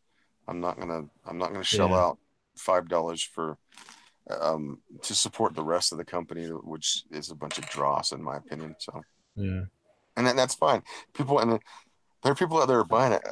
I have a renter right now who likes Squirrel Girl. He buys Squirrel Girl. I'm like, what the? Kick him out. And if you saw him, he's kind of a nerdy dude, but he's also like a bodybuilder, and so he's like this huge armed, like kind of dorky looking dude, but he's like buff as shit, and he'll like sit on. We have this bench out front of the apartment house we own, and he just sits there and reads, and he loves it. Like I've seen him reading it like 4 times, like different issues. I'm like, is it like, has he got is the comic really tiny in his huge muscly hands? Oh, he's funny. He's not huge, like he's not tall. He's just buffed himself out. Really, he's like about 6 foot, but he's like when you see him in a t-shirt, you're like, damn, dude, because he's like got these huge guns. You think maybe he used to be skinny, but he was a Squirrel Girl fan, so people kept picking on him, and he's like, well, if I get buff, no one will give me trouble, and one thing led to another. He's a chemical engineer. I mean, what the hell, dude? This is a unique person. Yeah, he is. And then here's the weird thing. He doesn't drive a car either, so he takes the bus, and this is like in Utah, which is like, most people have a car. And so you'll see him walking down the street, and his arms, he doesn't swing his arms when he walks. So it's basically he's just kind of bouncing along, and it's just like a weird gait. I love the guy. You ever see that Seinfeld where Elaine gets into the feud with this other woman who doesn't ever swing her arms when she walks? I think I've seen that episode. Yeah, that's what it reminded me of. And it's weird because most people have the locomotion of swinging their arms and all. Yeah. If they don't, it looks so unnatural. Like this guy might actually be a cyborg or an alien. Well, that's what it looks like. He looks like he kind of he's watching it, so there's a slight bounce to his walk because he's not moving his arms on the side. And then he's just like, okay. And I've kind of teased him about it because it does. And he's just like, I just don't feel the need to swing my arm. I think it's undignified. And I'm like, okay, man, whatever it is. What if That's he's your thing. You have to be friends with him forever. he's like an alien or an AI or really something? Sweet guy. Like if you go in his house, like in his apartment, and you know, it's a pretty good sized apartment. He's got all this like Transformer shit, and he does a lot of tabletop gaming as well and video games. And he has his friends over. It's a typical bachelor pad with but it's way nerdy. And the only thing is like he's got these friends that are like total nerds, right? But he's like way bigger than them, like because he gets up in the morning like 4 in the morning, goes works out before he goes to work every morning, like for 3 hours, and gets This is awesome. And so if you see his like when you see him, you're like, he's huge, like for his size. And then he's like with these guys that are like total complete geeks. They're like half of them are fat and are really skinny and like nerdy and kind of slouched over with their shoulders. Yeah. Wasn't that the thing with really, you know, nerds? They're either too fat or too skinny. There's like no in between. Yeah. What are you saying? Oh wait. Well, I mean, I was athletic, but I'm now I'm kind of fat because I'm American. But it's true. We do like to eat here. Well, that's the problem, man. We're You guys have the Paleolithic. best food, though. You've invented and created the greatest food in the world. Donuts. Freaking donuts. This is true. The problem is the entire world is basically we're still Paleolithic creatures that we're feeding hand to mouth, and we conserve our energy by storing fat. Well, now we don't have that problem, especially in the United States and most of the Anglosphere. People don't have to. They don't have to walk around and bike around and do a lot of physical labor. Most of us don't. And so we sit around on our couches and we drive our cars and we go and sit in cubicles. And I mean, with a few exceptions here and there, we sit around like way too much. Nerdy guy. And then we have plenty of food. And a lot of it is not really the greatest food in the world. It's chock full of sugar, refined sugar, which is something we didn't have really all that much of before, unless you had like honey or something. And so that stuff immediately goes on to us. We just store and store and store because we're waiting for that famine that never comes. And so we get all fucking fat. You guys have also used bacon in many ways. You have harnessed the power of bacon. Harness the power of bacon. Yeah. I mean, bacon. That attributes. I bow to that. Sorry, I had to dip out earlier. I had a little girl who woke up and had a bad dream. It's almost like you're a dad or something. Yeah. Weird. Are you a dad? I am. I have 3 to 4 kids with me at all times. Single father. Well, because I have an adopted daughter who lives with her grandparents, and sometimes she's here, sometimes she's not. That's cool. Yeah, I would prefer her just to be here, but extenuating circumstances. Well, at least you're taking care of the kids. That's good. Yeah. Yeah. I'm a little jelly because me and my girlfriend want to have kids in the future. Do it. Oh, first she's got to be here permanently first. Go forth and replenish the earth. Yeah. Well, I did my part. I mean, my sister has 5 kids, so she's kind of covered. She's got it covered for me. Well, and like everyone talks about how like Mike S. Miller has so many kids, and like he has 4. I think he has 4 or 5. I know somebody that has 11. Right. Like I come from Utah, where like the 4 is regular, 5 is pretty normal too, and then you get people. I knew a family that had 14 kids. Was that a hilarious film starring Steve Martin? No, that was 14 from one woman. Yeah, I was going to say they kind of frown on the birth control. Whoops, what am I doing? Well, I mean, they can use it if they want, but I mean, it's that's left up to the couple. But a lot of really? people have this thing. Yeah, sure. It's not. That's not so bad. We're not like Catholics that contraception is a bad thing. If you want to plan, you should plan. But a lot of families like to have a lot of children. My best friend's family has 8. My other best friend family has 7. And my other really good, this girl I knew from back in the day, she has 10. She's like the baby of the group. And she turned out pretty good, amazingly, for being the bottom child. My best friend's family, his youngest brother has turned out to be a wastoid, though. He thinks he's a wizard. I'm not fucking kidding. He grew up with his family. Sorry to laugh. No, I'm not kidding. He thinks he's a wizard, like with a staff, and like he wears all these charms and shit. He works at the state liquor store. That's a great thing for an alcoholic to work at, I guess. But whatever. Oh, you were serious? Oh, I'm totally serious. Well, wizards need that elixir. Yeah, I mean, well, here's the thing. Like, at one point in his life, he's the only one of that family that didn't go to the same high school. They moved for a short time. They moved up into a northern city from here, and he's kind of the odd man out. And he got into the wrong crowd, and they started drinking and smoking and doing dope. And then they came back down, and he decides he wants to go on a walkabout, and ends up like homeless on the streets in like Los Angeles. And then he tries to go and be a weed farmer out there, and then he gets involved in organized crime, and they have some drama and shit, and he has to run up north. So he ends up running up to Portland and living on the streets in Portland, and that's where he thinks he's squatting everywhere. And you can do that in Portland. It's kind of a thing there. And that's where he begins to panhandle as a freelance wizard.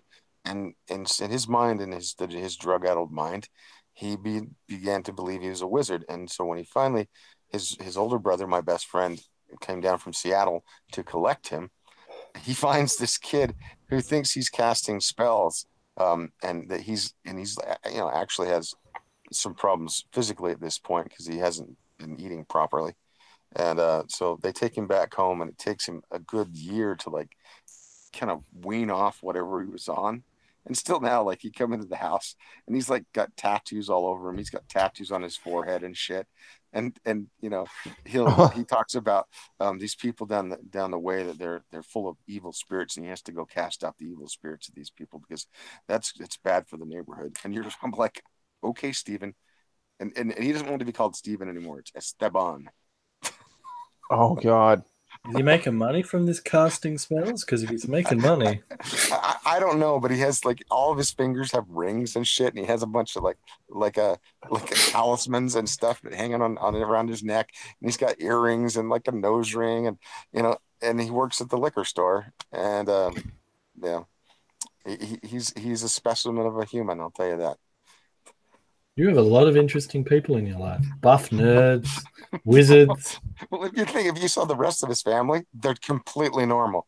They're like, just regular people. They have family. They have jobs. They have a house.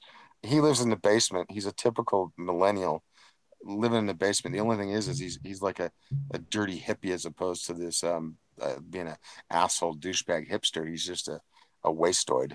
A dirty wizard hipster. Yeah, dirty. And the thing is like he wears like these raggy ass clothes. Like, I'm serious. Like, he'll wear a t-shirt that he said, I found this in a dumpster one time, and it has served me well, and so I keep it as a memento. And he wears it all the fucking time. And I can't remember what it's on. It has some weird decal thing on the front of it. And then does he just walk back? Do you just like when he says that, you just walk backwards? It's like, it's cool, dude. Here's the thing, like, when he works at the store, he has to take all of his shit off. So like he comes back, and as soon as he comes back, he's putting all this stuff back on him and grabbing his staff and going outside and having a cigarette. And you're just like, oh my God. Okay, Stefan. and the weird thing is we can call him Stevie because like we grew up with him, so he allows that. But all of his cohorts, the people he hangs out with, which are also some interesting people, they have to call him Esteban. Esteban the Wise. That's what he calls himself. Ooh, wow. It sounds more pretentious when he says it that way. If you knew him, he's a sweet kid. So it's not it's not sounds like he's been through some stuff. Oh, he's that time over there through California up on the coast. He got in stuff, and he's fried his brain cells. I mean, he reminds me of a guy I went to elementary school with he was a top marks student. He was a really good athlete. He had multiple awards all the way up into junior high for like writing poems and doing artwork. And then he just got involved in drugs. And this guy, it's changed his entire personality. He's still a sweet guy. He's just slow. This is a different guy entirely. And so you go to his house, and he became a massage therapist, which I think is probably a good thing. But his athletic ability shows up in the fact that he can keep a hacky sack on his foot just perpetually. He can just keep doing it, bouncing back and forth. But everything else, if you try to talk to him about anything complex, it's just not there. He has a hard time following, keeping track of it. He's burned himself out. Yeah, fun stuff. So people out there, don't fuck around with drugs too much. I like say not too much. I mean, you fuck around a little. Don't go too much. It's all right. I mean, like if a little peyote now and again, it ain't gonna kill you. Some shrooms. But there's a time and a place for everything, and it's called college. Right. I mean, but if you make a lifestyle out of it, it is gonna fuck you up. Yeah, you gotta grow up. I've known a couple of people like that. When my mates used to live with this guy, and the guy was he was a space case. And he used to smoke weed all the time. Although a lot of my mates used to do the same, but they didn't turn out like this guy. So, yeah. It's interesting because I didn't start like having a go at that until way later in my life, like a couple of years ago. But everybody around me did. So yeah, I mean, well, if you're blazing constantly, yeah, that's a problem. But I mean, I'd rather hang out with a pothead any day than like a full-on drunk. Oh, for sure. So. I mean, I've worked with guys who were, seriously had, they had cirrhosis of the liver, and you start to stink at that point. Like your body's not processing anything properly, and it's unpleasant, and you can see them deteriorate. That's one of the things about consumption of alcohol, really hardcore. It's not a great thing. Whereas like with a pothead, you can like they're just like, hey, how you doing, man? And then they'll work, it doesn't affect them as long as they're not driving or using heavy machinery. I'll stick to my black tar heroin addiction, thank you. Inject it right in my eyeball where it should be. I thought you did the femoral artery so they don't find it between the toes, so nobody sees your tracks. Yes. I wrap it in bacon.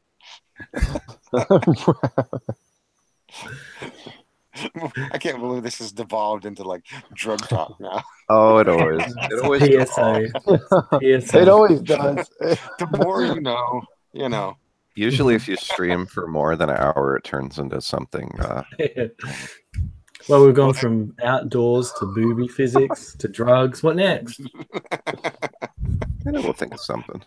What'd you guys talk about when you streamed for 8 hours, Ninja? A little of everything, I guess. Yeah. I mean, I was drinking pretty hard that night. Oh, there you go. You don't really remember. So yeah, and I don't tend to go back and watch my own streams. So yeah, I leave it up to my viewers to discern. I don't either. I mean, imagine. But I know Jimmy had some really good stories that night. Oh, nice.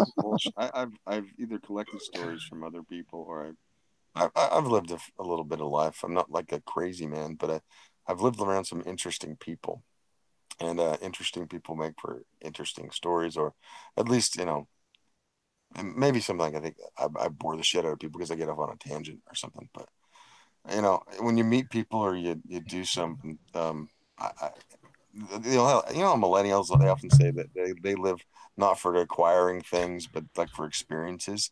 And that's not been a whole lot of their experiences are a little bit shallow. They just want to go see concerts and shit. I've seen plenty of concerts. I was at the Rattle and Hum concert that they made a film out of. That was pretty cool. But it wasn't the greatest experience I've ever had. And some of those were just like going on these road trips and seeing stuff and small things out in the middle of nowhere. And then like quizzing people, that you meet. Hey, what's something that'd be cool to go see in this local area?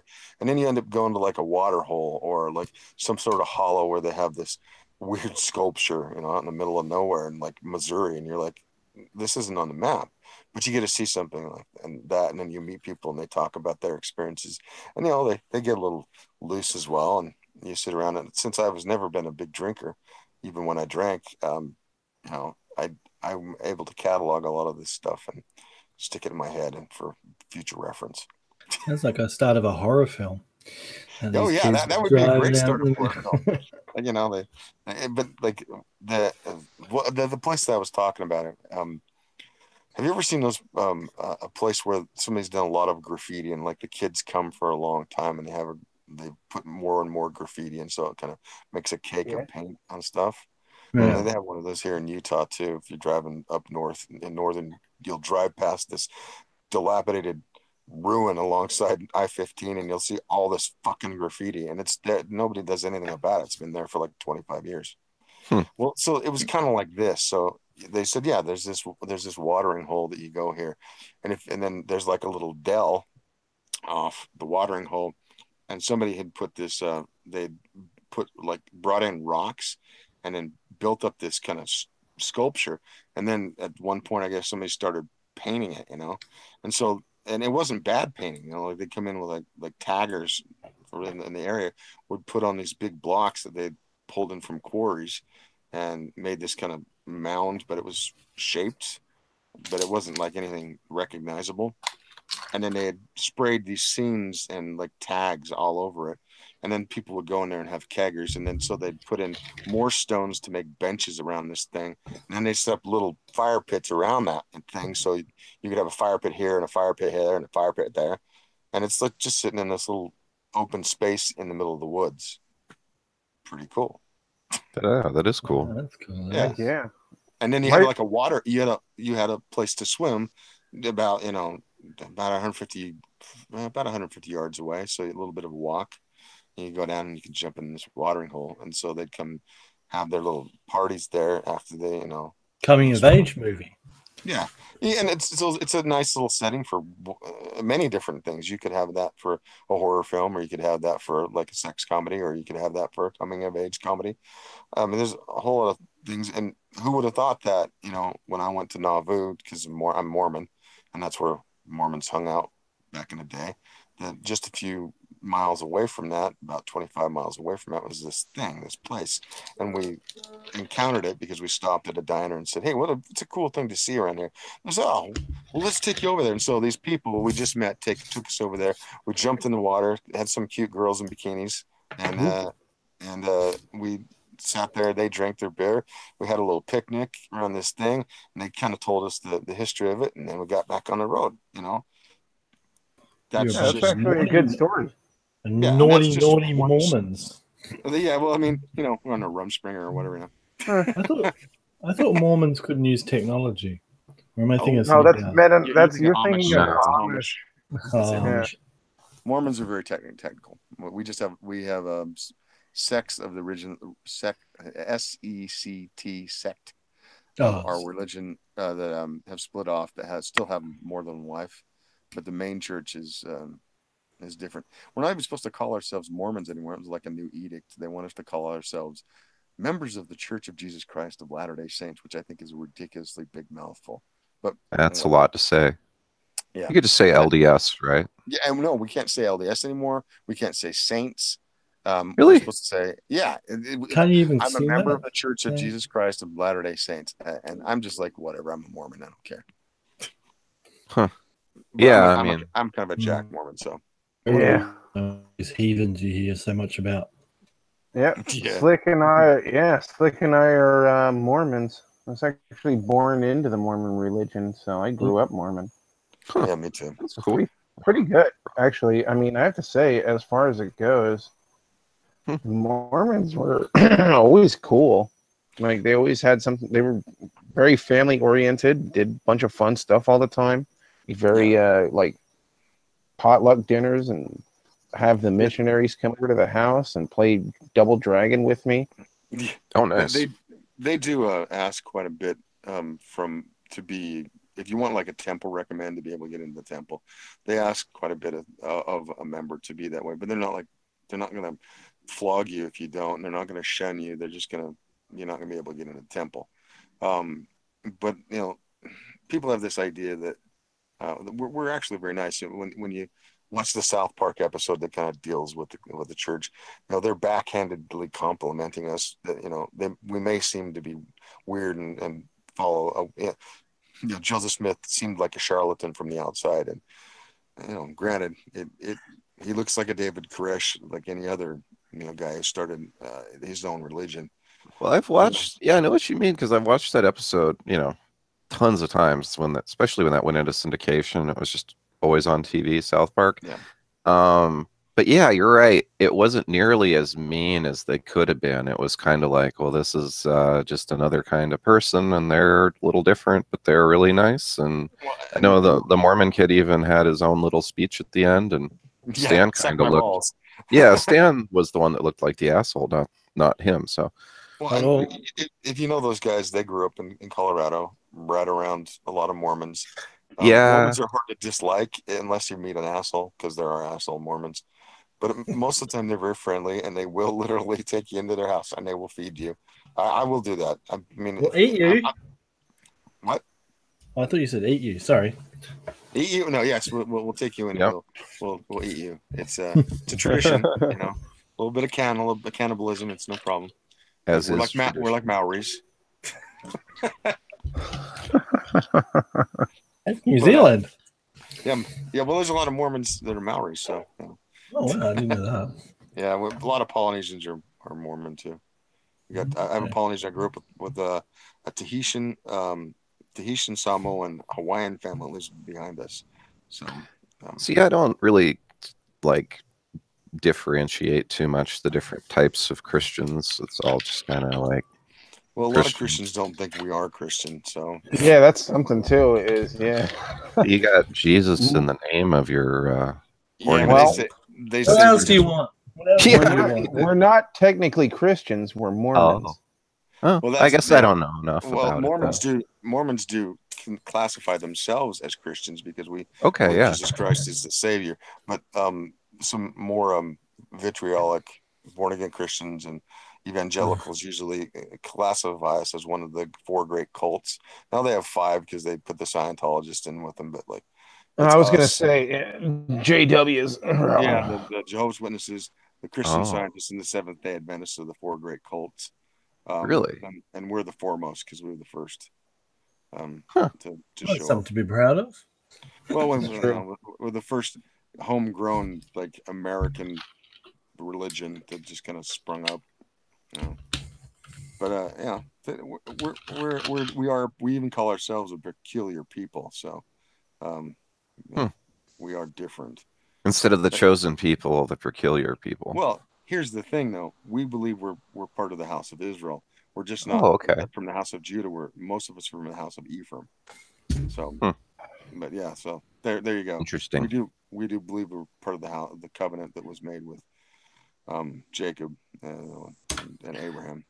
But that's one of those things. The thing that usually differentiates us most of all is, with doctrinally speaking, is that we believe that God's purpose for us is that we're literally his children, and that we're working towards becoming like him. So thus our eventual goal through our existences, or what we call the estates, is to become like God, or gods of our own universes. So there you go. That's usually what causes a lot of people to flip the fuck out. As long as you're not trying to blow everybody. Don't tell people that one, because people will lose their shit. What do you mean you're going to become God yourself? You know, and that's why I kind of like Buddhism, because the ultimate goal of Buddhism is to become a Buddha, to reach the Sambodhi, or the ultimate enlightenment, and then reach Nirvana and become part of the divine Gestalt.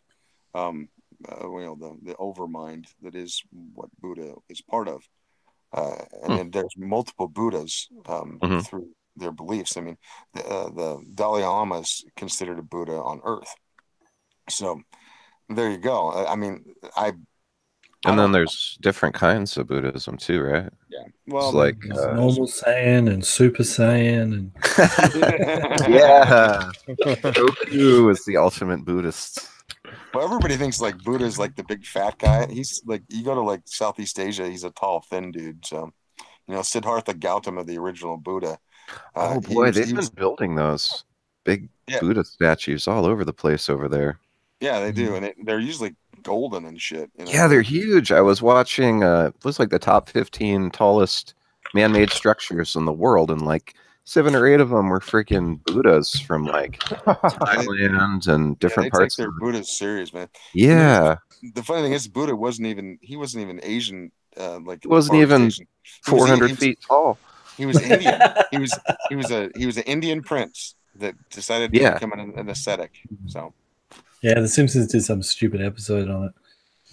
Oh, their India episode? No, they're like God was trying to decide who to let into heaven, and I think Buddha came along, and he was the typical stereotype Buddha. He goes, "What about the Buddhist?" And there's like Lisa talking about how he became Buddha. Oh, that one where she becomes Buddhist. Oh, I don't know what's going on with The Simpsons. Like, yeah. Well, yeah. The thing is, the same thing that's happening to everything, right? Oh, shit. It's the same thing that's happened to Henry Rollins. Well, it's funny. What has happened to that dude? This iconoclast, and now he's just like a pussy. Yeah, you talking about Henry Rollins, the lead singer from Black Flag? Yeah. Oh yeah. Has become a huge SJW pussy rag. Mm-hmm. Is he finally getting laid or something?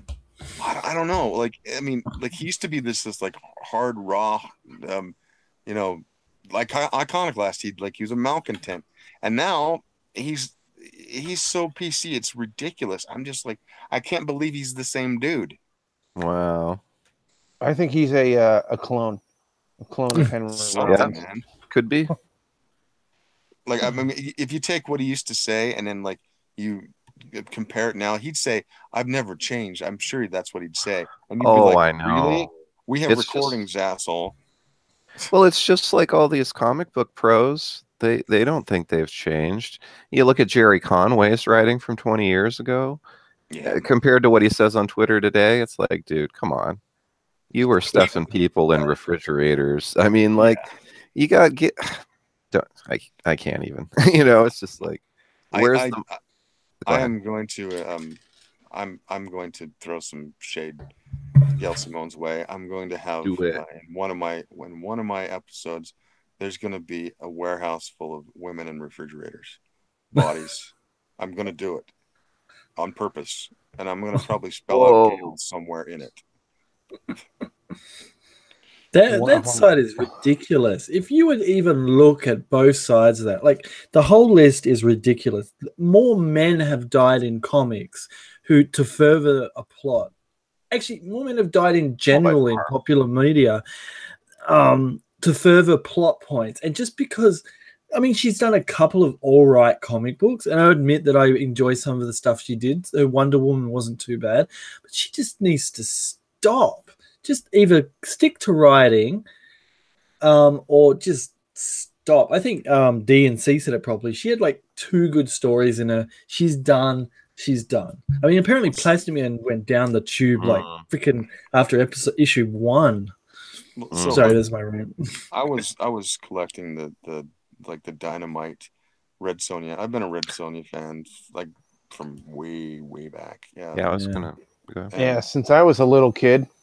And well, when it hit the Simone runs, for the first little bit, she kept her in the metal bikini, which is that's how I prefer her. But she did start out with a little bit more covered armor, but yeah, she was still quite sexy at the first. But then Gail went with this thing and kind of made her look more like a gladiator kind of look, and she kept her that way for a whole bunch of issues. And at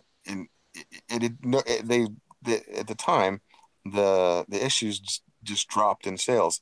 Not only that, there's always this kind of feminist vibe when she was writing her stories. Like, we know that Red Sonja is a badass. You don't have to put this, horse shit in there.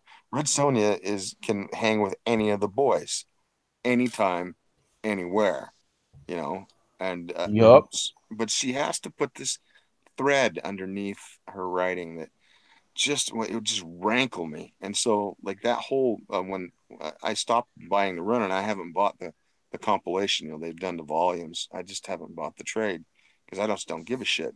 And it's not necessarily her narrative is poor with some of the adventurous ideas. It's just the little shit she puts in there that doesn't need to be there, and it's infecting something that was meant for men essentially to read first, and then these type of people, these type of voices invade stuff that. What's wrong with having something that was generally for men, and then corrupt it and say, we want to take away the male gaze and we want to take away the toxic masculinity. I mean, I don't want to hear that. I just don't want to hear it. I want to have my escapism, and I'm not going to go out raping in the land. I'm just going to read my book and go back to work. Yeah, really. Dynamite's got some issues. Yeah, well, Dynamite's their quality's gone down too. By far. Like they used to have really quite good stories, and they looked pretty good when on the page. They still have the covers pretty good, but what kills me about Dynamite is they've got all these really cool IPs, like you're talking about Red Sonja and the Shadow, and the Shadow. Did you read that garbage? That last darn it. Yeah, see, they've been dropping the ball over and over. Vampirella, and then they changed that. The change that they did for a little while. In 2016, where she was wearing like a full dress.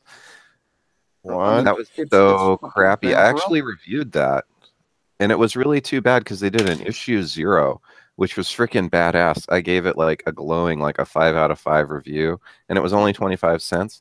And then issue 1 came out, and it was just so bad. And then issue 2 was even worse. I just quit. And then also in 2016, they had Aliens, Vampirella versus Aliens. I'm like, hell yeah, this is some badass shit. But she gets to the space station, and they have her wearing like a full body jumpsuit. Freaking Vampirella, right? She doesn't need it. She doesn't. She doesn't need it, and it was just like an excuse, obviously, to have her covered up, so she wasn't wearing her traditional like. I mean, I don't understand that. The thing is, like, now when you read, they have the Deja Thoris. I'm a big, huge Barsom guy. I saw that cover where she's completely armored up. Yeah, she's armored up like she's like a knight. And did you see me comment on that? I commented on that on Twitter, actually. I didn't see the comment, but I fully agree with probably what you said. It might have not been on. Yeah, sorry. Go ahead. And now they've made her like just basically they've made her Red Sonja, like she's some sort of battle hardened, general. And I'm like, that's not what Edgar. She was normally like naked, essentially. Well, just everybody was pretty much naked if you read the text. I mean, they were running around with like a breastplate thing on that kind of gave them there. And I tend to think of it like Frazetta portrayed it, that they had like a loincloth, and then they had this thing that was like a pendant on that, in the harness that they wore, especially the males. And then the girls might have some jewelry on and like a little dagger hidden somewhere. That's what was basically told in the stories. But they were basically uncovered, and that was everybody, male and female. And so, you can portray that, but if you start portraying it like they just look like, the Assyrians or some shit, it loses its fantastical vibe that is Barsom. And then a lot of the worlds that they construct now don't look fantastical like you've seen in other portrayals. They look mundane. They look like you're looking at some scrub. Yeah, they don't do these vistas and great cities and the fantastical stuff like the Valley of Dor. There's progressives aren't creative. That's right. Look at anything they do, anything they take over. Look at the latest Hero cartoon. It's boring. It looks uncreative. I will give one thing to that show. I do like the backgrounds. I think those were actually fairly well executed. I think the actual animation of the characters was meh, Everything is low energy for them. It's like, as long as I push this and this ideology, I don't have to try. You can give it one thing for religious people. They actually put some soul and creativity when they do their movies, like the God movies and all that. Back in the day, look at freaking artwork and that from religious people. But the feminists, they don't even try. The progressives don't even try. They go low energy and they don't care. I've noticed this weird paradigm thing. They're like Puritans, all right? the Pyramids were never known for their artwork. In fact, they shoot it. You know, they shoot dancing. They shoot a whole bunch of things, and you kind of see that in the feminist and this kind of the SJW, I guess, movement, this intersectionality, that they're trying so hard not to offend all their layers of, the progressive stack, that it's weird, right? It becomes milk toast, and often how can they be puritanical and degenerate at the same time? Yeah, it's strange. I mean, it's weird. They're like afraid of the female body, but then they're into all kinds of weird crap. It's like, just have like normal shit. Just be normal. Just be normal. Like all these comics too. Like everyone was so happy when it was just like Lois and Superman and John, their kid, and everything's just like normal and happy. And it's that was really good. Well, the thing is, like, why did they abandon that? I mean, I know why Bendis did, but because he's fuck Bendis. Sorry. Yeah. I mean, seriously, like, fuck Bendis. Yeah. We should have T-shirts that say that, because so far he hasn't blocked me yet. Well, here's one of the things that I liked about that is that I've never been a big Superman fan, but during that run, I was interested because he seems like the perfect father, and we need father figures, and John was learning stuff through how Superman and Lois were approaching his rearing, and it was a cool story. At the same time, Superman was doing his thing, and he was dealing with some issues about, that they were exploring Superman as a real person, which hasn't happened in the past. He's this icon that just kind of does his thing. But I like when they explore the human side of him. But as a father, it was really interesting to me because I miss having a good role model. We don't have them anymore. I mean, it's very seldom you see a true good male role model in media anymore. Kratos and God of War. It was cool too with with that Superman though. That carried over too into Super Sons. Oh, I love that. Yeah. Oh. And then you see the juxtaposition between how Clark treats John and how Bruce treats Damien. And you see the problems that Damien has because because Bruce is fairly distant, and Bruce has his own issues, and then you see that Clark, he grew up in a good atmosphere, and it has informed the fact that a god basically has not taken over the world, and he's that's the real superpower of Superman, that he hasn't used his superpowers to literally become the despot and force everybody to do what he wants them to do. I like how they interact. I love how Damien and John interact. See, John is younger but taller, but Damien's older but shorter, and it's just like my sister's got 5 kids, and you watch them long enough, and they argue and they aim at what the low hanging fruit. Kids love going for the lowest hanging fruit. So if you're shorter, they're going to make fun of the fact that you're short, and if you're taller, and you should know this, Red Ninja. And so it's just hilarious to see them make each fun, and especially John, who's just, I think he's giving as much as he gets from Damien, because he's just because Damien's kind of his first friend, I guess, like proper friend. And it's a really cool paradigm in that book. Yeah. Both of those runs, that Superman run and the Super Sons, those are trade paperbacks that they're good. They have good morals. Bought them. They have good, strong thematics. And then Bendis comes in and fucks up everything. Yeah, they were really building something. Who was writing that? Who wrote Super Sons? It was Tomasi. Yeah. Get him back. He's writing Super Son Adventures, and then they're gonna have him write what was he gonna write? He's writing another major book though. Well, fire Bendis from a cannon. Yes, from like EBS, Trebuchet. He's like Trebuchet because Trebuchet. I mean, the funniest thing about the sun is I've played Age of Empires for the longest time. So when the Trebuchet thing became a thing, I was like, yes, been using Trebs for over a decade.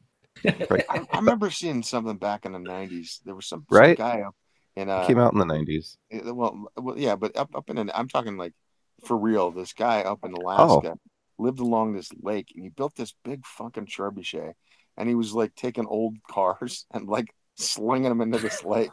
And I've been looking for that footage, and I cannot find it. But I remember seeing it, and I was like, "That is so freaking cool!" Because you'd see it swing. It was like one of those ones that just swings it, and you see this thing release, and you'd see this hulk of a car just kind of slowly slow motion, and you see this big huge splash as it hits the water. And I'm like, I want that footage so bad. It's so freaking cool. I like how you've got a cool name for it, DC. What did you call it? The Trev? The Trev. About the Trebs. I'm all about the Trebs. In the hood, we call them Trev. Well, yeah, because when you're typing, you're not going to type out trebuchet, so you just type Treb or Trebs. Fucking French. Right? Can you imagine, like, in the hood, like, Trebs, drive by trebuchets? Yeah. In Age of Empires too, they're the strongest weapon. I'm absolutely convinced that's where that came from too, in the EVS chat and stuff. Because there's a fairly large Age of Empires like online meme community and stuff. So, anyways, yeah, it's a really good siege weapon because it can outrange anything else. I like the trebuchets and the ballistas. Those are things I like too. Oh yeah, those are good. Like they make fun of the Age of Empires people. Crossbows. Yeah. Those are the Romans had those. They had ballistas. They'd shoot these like tree size, crossbow bolts. Wasn't it the Chinese army way back in, like, when they was becoming one state? The archers were so good they were literally a siege weapon. There were so many of them, and they were so accurate and so powerful that they were literally a siege weapon. They could like just decimate an army from like the greatest distance. I could see that.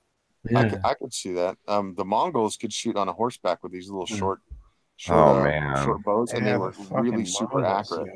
Those Mongols and Huns were like overpowered. They just demolished everyone with that horse archer. They were, dude. They took over Asia and most of Europe. Yeah, they came and they hit the Prussian knights like a freaking battering ram. I mean, and they didn't have they just had these little ponies and sabers and these really good archers. And led the Landsknecht. I can't remember how you say that in German. Landsknecht, something like that. The big flamberge swords and like these armored tanks of a cavalry couldn't handle it because they couldn't be as facile and move around and flank as easily. They had to get the hussars, right? Yeah, they did. But I mean, and then they went all the way down they got into Hungary, but they didn't stay. They kind of pulled back. And, they must have researched horse husbandry and archery first before the rest of the world. Have you ever looked into the history of that when Temujin became the Khan? A little bit. He had to kill one of his cousins. I think it was his cousin, who was also a leader. Like, they had different tribes, and then when he killed his cousin, that solidified all the tribes of Mongolia. And then slowly they kind of just drew more people under their influence, either through making them vassal tribute, or they just swelled their ranks.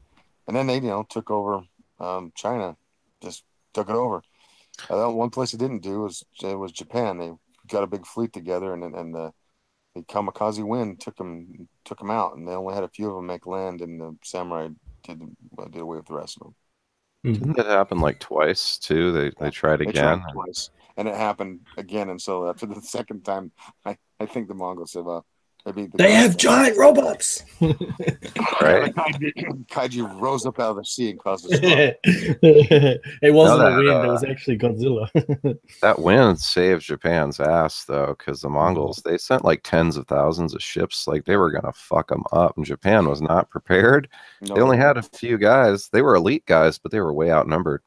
Yeah. So when they attacked the second time, the wind destroyed most of their guys, but in that instance, Japan was more prepared too, because it was the second go around. So I like how you talk it like a video game. They had a heap of guys, but they didn't have guys. That's how I think of strategy. I've played way too many. I actually play a lot of strategy games, or at least I used to. Like I used to play a lot of all that shit. I used to play a lot of Dawn of never War. get the land war in Asia, you know. Oh hell no! But if you can, you get that 7 armies if you can, hold it and right. there's some.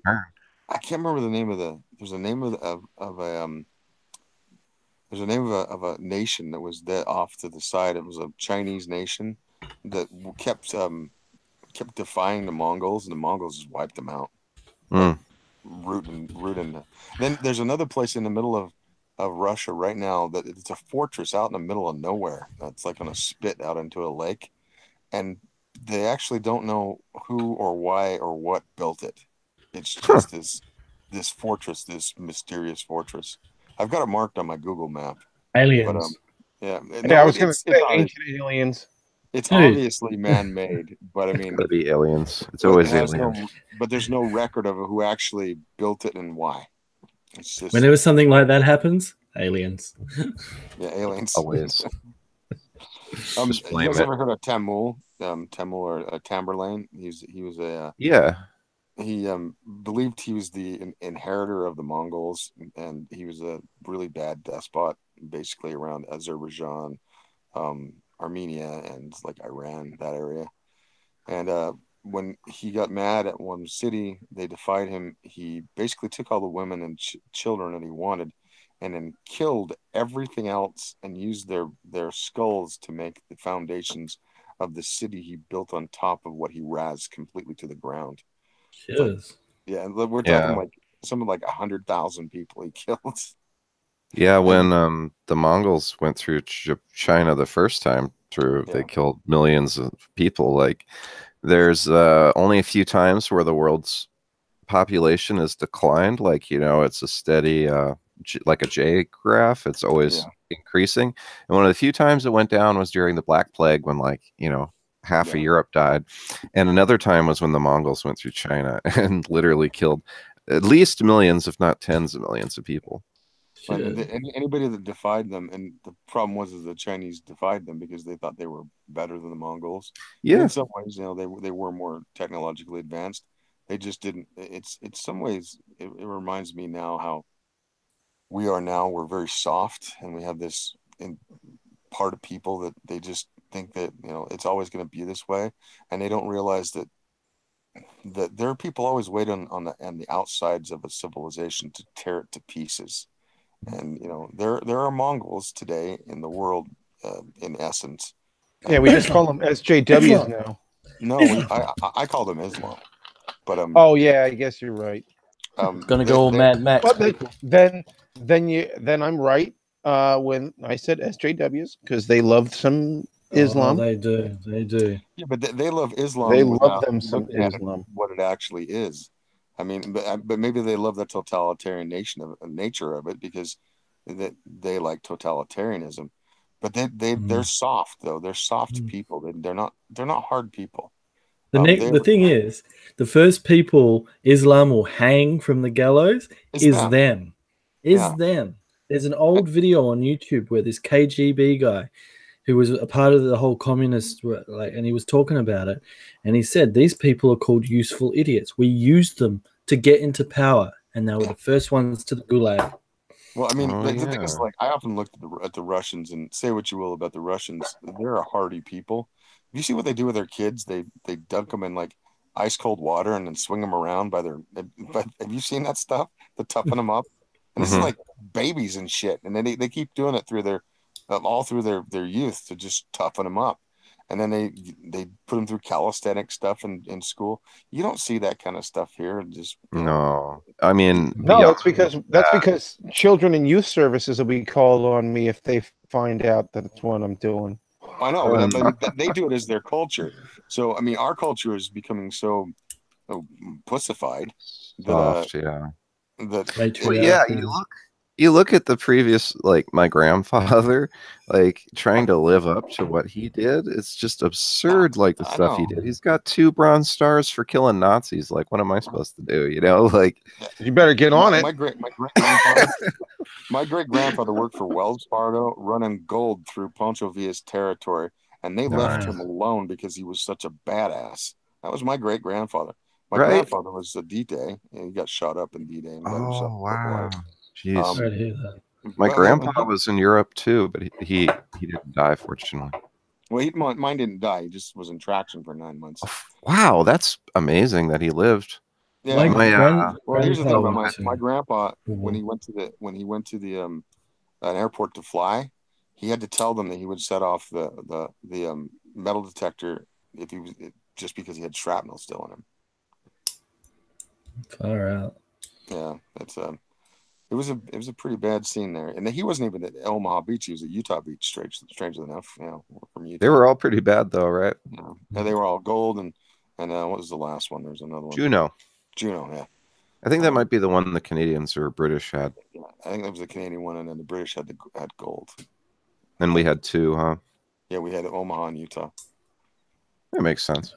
I think Australia was there. I have no idea. I'm terrible. Oh, Australia was there. There was Australians there, and there were New Zealanders there too. Yeah. Yes, ANZAC, the Australian New Zealand Corps.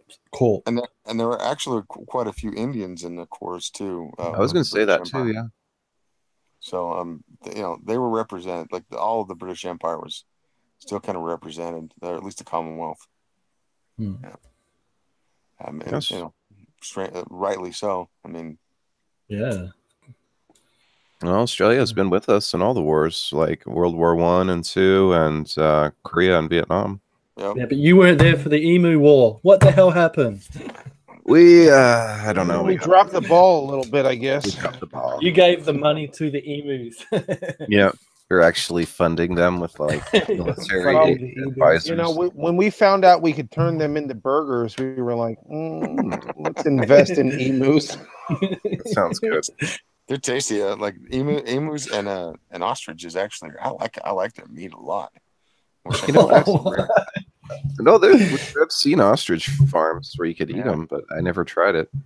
I have a friend who had tried. He had an elephant steak, and he said it was actually really good. And I was man, now I'm hungry for endangered animals. I nearly had whale. This is Indian elephant. When I was in America, when I was in Japan, I nearly had whale, but it was expensive. And my girlfriend's eating dog because she lives in the Philippines and is a bit of impoverished. So, yeah. Nice. I do it maybe once, and just to say I did it, but it's not something I want to do a lot. But I'm not gonna lie. I saw a movie with Jet Li where they cooked a real dog. Like they legitimately cooked the dog in that movie, and I was like, "Damn, I'm so hungry for dog meat now." Hey boy. It looks so succulent. They have a whole festival. It really looked delicious. I was like, "Shit." I'm a dog person now. Right? Dog between bread person. You're down at the pound, like seeing how tender they are and stuff. Like, yeah, they're like asking me, "Why are you squeezing that dog's thighs?" Like, this one's still got too much fat. I need a leaner one. What are you? Can you run him around a bit? This one's too. His muscles are too ropey. Here's a little tidbit for you to remember if you do eat a dog. Don't eat the liver; it's poison. Oh, wow. I don't eat liver. I don't like it. It's gross. Ugh, I don't even like beef liver. It's gross. Yeah, I don't eat organs, but if I'm eating a dog, I don't know. It's like all bets are off at that point.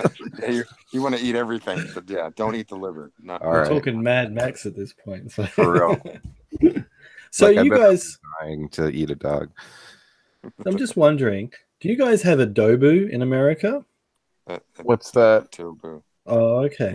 Because adobo, it's a dish from the Philippines. But when we went to the American store, because we have you guys are so special. You have your own store here where you can buy a bunch of American foods. Really? Get yourself some root beer. They did have root beer, but I like Snapple. Snapple's the greatest drink ever. Most of the world thinks root beer tastes like medicine, because I guess they use the same root for making medicine, like tonics and stuff. You go to Mexico, they all think it tastes like medicine. They don't like it. We had Dr. Pepper for a while. That was like the cheap thing, and I Dr. loved it. Dr. Pepper? We had it for a while, then it disappeared. I think it's come back actually. Dr. Pepper's amazing. The thing I don't like I had a friend who served a mission for my church for the Mormons, and he brought back Vegemite, and that was the first time I ever tasted it. Okay, can I talk about Vegemite? Spreading that on toast, what in the hell, dude? But I have found that it makes good umami flavor for gravies. You guys slaver it on, okay? It's not Marmite. It's not freaking jam. It's not freaking Nutella. Okay, this is how you do Vegemite. For all the listeners out, this is how you get a piece of toast. You cook toast so it's lightly brown.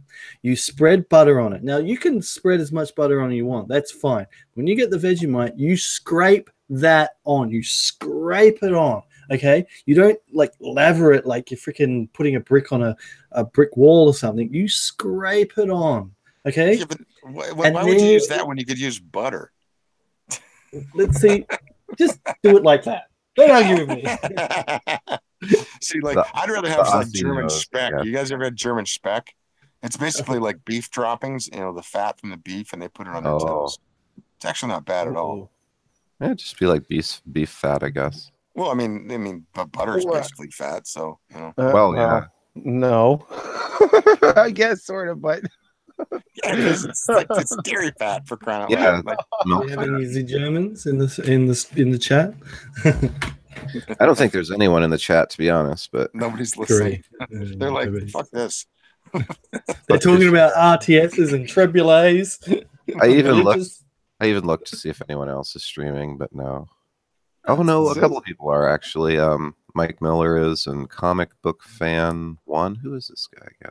Oh yeah, Comic Book Fan 1992. Good Dog Press. Good Dog Press born in 1992. Comic Book Fan 1992. That's quite apparently. He's got a YouTube channel. I just started following him recently. He's got 30 subscribers. What does he talk? Does he just do like reviews and stuff? Looks like video games, but I followed him because he also reviews DC Comics. He's got a couple Justice League ones he did. See what he does. But I like to follow and help smaller YouTubers and vice versa. Sometimes bigger ones help me. Right. Do you go on a YouTube like you only watch certain types of YouTube channels for a while? You'll go for instance, I was just watching roller coaster YouTube channels. Like this guy was talking about roller coasters all through the world, and that's all I watched. I binge watched all these roller coasters channels for some reason. Do you guys go through that kind of thing, like a theme every once in a while on YouTube? Yeah, I just talk about my book usually. People want to find out about that. No, he means like, what do you watch on YouTube? Yeah, what do I watch? Like, I usually watch theme. I mean, I know a lot of people don't like Sargon, but I watch Sargon. Oh my god! Oh, he's so much fun, dude. Do you watch the Thinkery? I watch the Thinkery. I don't watch their D&D streams though. Fuck that. Oh yeah, I can't. But I do like his commentary about especially about stuff about European politics. I like hearing that. And then, oh my god. What? It's Thunderfoot. It's just funny because I watched like the Ralph retort and stuff, so I only know one side of things. So they always make fun of Sargon. Here's the thing, I'm going to be very honest about this. Yeah, I know that he's being honest. Is very sharp. He's a sharp mind, but he is extremely one-sided when he gets a dog and when he gets a bee in his bonnet. And who is? I missed the first part. Jim. Okay, yeah. Mr. Menaker. And then the Ralph retort. The Ralph retort. Those guys are just a bunch of. They're just a bunch of shitlords, busting on each other, and I really don't find them very intellectually stimulating. I just think that. Well, no. And then, whereas I do find a lot of stuff. I mean, he can get pretentious a little bit, but I find Sargon fairly intellectually stimulating because he talks to a lot of different people, and he talks to the right and he talks to the left. And he used to be a skeptic. I think the skeptic community devolved into a bunch of crap. And I agree with that. And I'm a skeptic. And I'm not always in agreement with Sargon either. But I can respect his opinion without mocking him for being a liberalist or whatever the fuck he calls himself. Yeah, because I see that he's more close to me than many people, including Ralph, and to some extent, Mr. Medicare. Mr. Medicare is an outlier. He's an iconoclast, and he doesn't like to take a position, a true position. I was going to say he doesn't necessarily. Yeah, he doesn't necessarily. I don't know, with Jim, I like some of his stuff. I like his top the four when he was doing the man in the hat, the guy with the glasses, when he did all that. I think truth and honesty is like the top. Okay, you present your facts, you present the truth, and sometimes, as you said, James likes when he has a dog in the race, he does get one-sided, and he seems to not. Yeah, he doesn't seem to cover everything, and I've seen him do that many times. I'm like, and the whole Gamergate thing, he was the guy when he was internet aristocrat. He was the one who blew the lid off that, and then he did. As soon as he started getting threats, as soon as he started getting attention, he ran away with his tail between his legs, just the way that what's his not Thunderfoot, the other guy, Sargon said, you ran away, and he did. When the whole Gamergate thing blew up, he ran away with his tail between his legs because he couldn't handle it. And well, he did to get called out about that thing. He did something salacious online. I can't remember exactly what it was. Oh, with yeah, he like got a blowjob or some of his finger in his girlfriend. Yes, that's what happened. Something like that. No, that's exactly what happened. And then people called him out on a live stream. Yeah, on a live stream. He got a blowjob on a live stream. No, he was fingering his girlfriend. That's what it was. Yes. Yeah. Really? Oh, okay. Nice. And like moaning and shit, and then it's pretty infamous. A train. I've heard it referenced in lots of other live streams. People talk about it all the time. And so like I don't have a problem that he went off and did whatever, but the thing I know that he's very intelligent. I mean, you can tell he's a sharp cookie. Mm-hmm. But the thing is like I don't think he talks about honesty, but then I see where he leaves stuff out because I'm watching both sides, and so I tend to side with Sargon because when it comes down to it, I think Sargon is being more from his perspective is being more honest, whereas Jim is just playing angles and not really stating his position other than the position that he sets himself as his goal. Position is just to laugh at everyone around him. I mean, I don't think it's it's not like a political debate between the two. It's again, just he goes after, say, the furries, all right? And deservingly so. Deservingly, like I mean, I haven't seen any of the footage, but if any of the descriptions are accurate, holy shit! All right? Some of those videos are hard to get through. Yeah, did you watch them? I didn't want to. I don't want to see that. I've watched a lot of them. Yeah. What was worse was as Deviant Art series where he went through all like the degenerate. I remember that.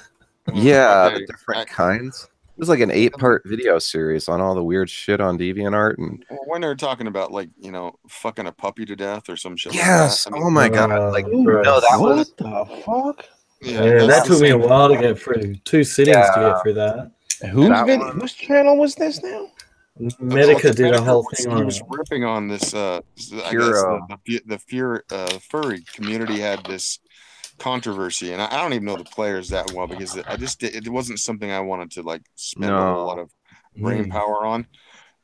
But I listened to kind of the first synopsis of what was going on. I was like, I think it's good that he exposes those people, but it's hard to sit there and listen to what they did to need to be exposed. Now that I'm okay with, but this whole rivalry with Sargon, it just seems like a bunch of assholery. And now, do you think that's just and I think he's getting bigger? Well, and I think he might be doing it for that purpose. And maybe it's collusion. Maybe both of them are, together. Yeah, who knows? Probably making money. If you listen to Sargon's retorts to Jim, Jim is fairly vitriolic, even though he's like, playing like it doesn't bother him, but he's being really mean. Whereas Sargon's just laughing at him constantly. Wasn't that Sargon's thing though? He just smugly chuckles to anything, and it makes them seem superior. That's one of the things I like about Sargon.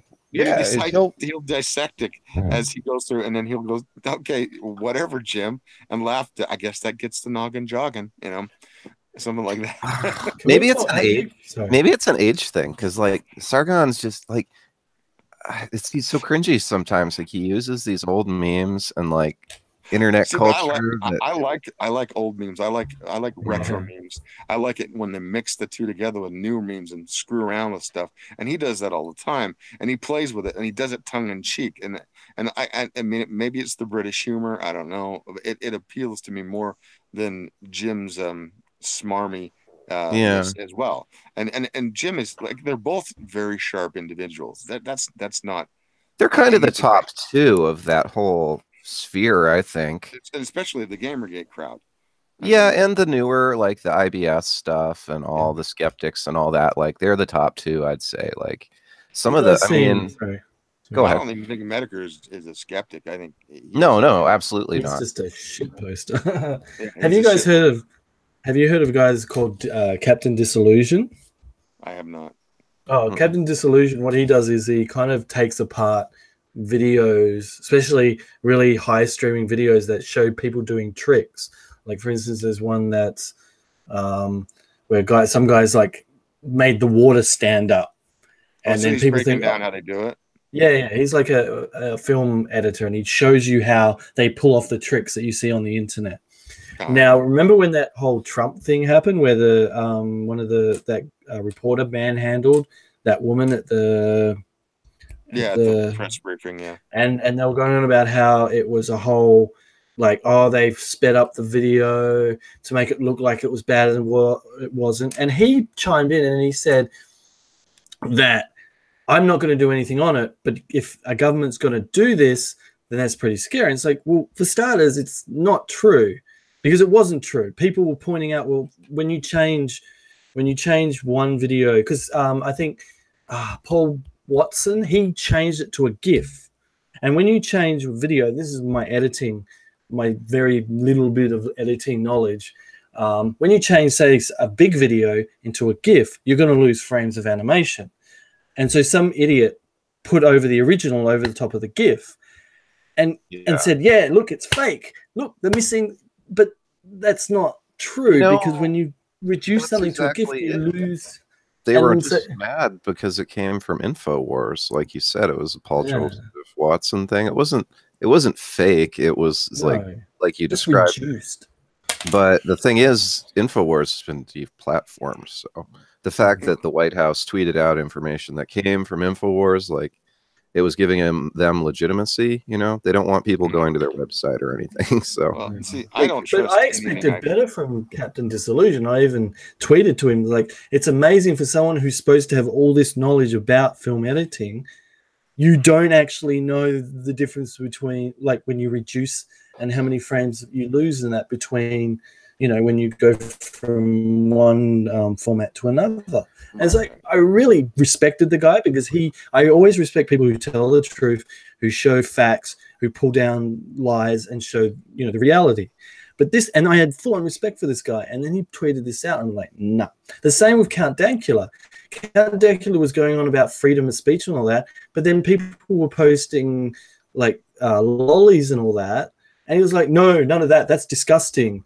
And like freaking blocking people over that. I was like, well, okay, so you're for freedom of speech, but not for cartoon girls. You're starting to cross into actual illegal stuff there, though. I mean, even Gab doesn't allow that. Yeah, I mean, like, but still, it's a drawing. It's a drawing, but it depends on your country too, though. It depends on your country. They took down DeviantArt because of didn't they take a bunch of shit off of DeviantArt because of weird lewds? Well, my point is that he's in Scotland. It's illegal. What he did in Scotland was illegal. Yeah. Like the whole pug thing was illegal, and I disagree with that. I don't think Scotland should have. But then he's going on about drawings of cartoons and saying that should be punishable. So what is it, dude? You do a picture about a pug and you nearly go to jail, or you're going to jail or whatever. But then again, apparently drawings need to be protected. Well, I mean, there's different levels of lolly that, I mean, I'm not into it. I'm just pointing out the fact that he's got two sides. And depending upon this country, there's going to be statutes for that. The United States is fairly broad on that. It's just that most people don't want to be associated with it because once you hit, if you start doing the slippery slope from like the cute little lolly that's just in a little dress and sucking on a lollipop, well, that can be titillating for a certain type of person. But then it's going to degenerate into the stuff that you see coming out of Japan, which they have much more lax laws on their lolly stuff that we don't allow here. In fact, anywhere in the Anglosphere that I know of allows it by law because it becomes child pornography in depiction. And you don't want to have that, that goes into things like bestiality and scat, coprophilia.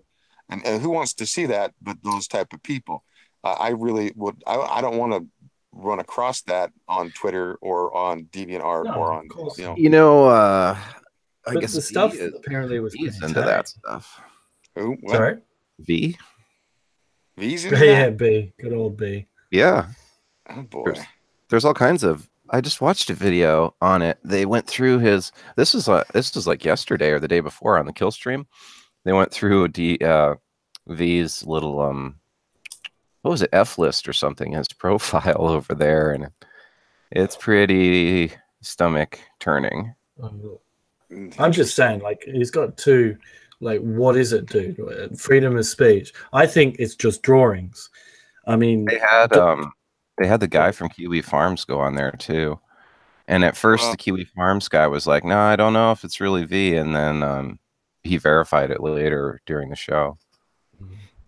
I mean, there are things like, I understand it's freedom of speech. Have you guys ever seen that way old meme tub girl? Oh yeah, unfortunately, I've been on the internet a long time. It's been there since the 90s, right? And my introduction to that was actually quite shocking. I was doing I was in college, and we were doing an internet an internal news broadcast. You have a studio and you do the news, so the communications department gets their chance to learn how to do broadcasting, and it's just broadcast on the local net within the school. And so we're doing the teleprompter, and we're on an old site called rotten.com. I don't even know if it's there anymore. I know what rotten.com is. Ew, that was dude. I went there once and I never went there again. And so, like, it had, at the time it was like goofy shit. Like, it says Happy Easter, and it's like a dead bunny run over, like a roadkill bunny, and like a basket of broken eggs. That's and we were throwing that up on there. And so the girl who's like being the anchor of the day is like, put up the one that says that create those crazy Japanese. I'm like, all right, and I click on it, and as soon as I click on it, it's Tub Girl, and I'm trying to click off of it because everybody in the I'm just glad we weren't broadcasting. Good heavens! Oh no! But I mean, everybody in the studio and everybody inside the control room could see it, and I was shocked. I had never seen it before. And so it was like, like the shocking stuff where you're like, oh, you could hear everybody going, oh, and I'm clicking off immediately. Should have just burnt the whole studio down. Seriously, like, we're like, okay, no more rotten.com, no more internet on the teleprompter. But like the story gets even worse. So 3 weeks later, we're across the street from the college over to Wendy's, and we're sitting with some of the crew that works in the studio. And there's this crazy guy. His name, well, there's something wrong with him, and we knew it. He just kind of was off.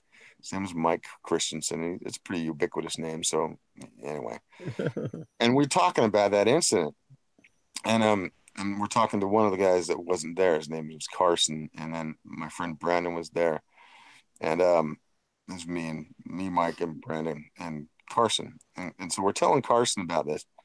And as soon as we start talking about it, I see Carson get kind of fidgety. And I say, it was a girl who was projectile diarrheaing in her face. And so Mike says, it was a girl? And we're like, yeah, it was a girl. He was there when he saw it. And he goes, well, that's not that bad. And as soon as he said that, What? I'm eating, right? I'm eating. I'm like, what are you done? What are you talking about? And like Brandon literally slides back from the table, and at the same time, Carson, I guess, who had known of the proclivities of Mike because they worked together a lot, was like saying, "No, no, no, no, no, no, no, don't you don't want to know this."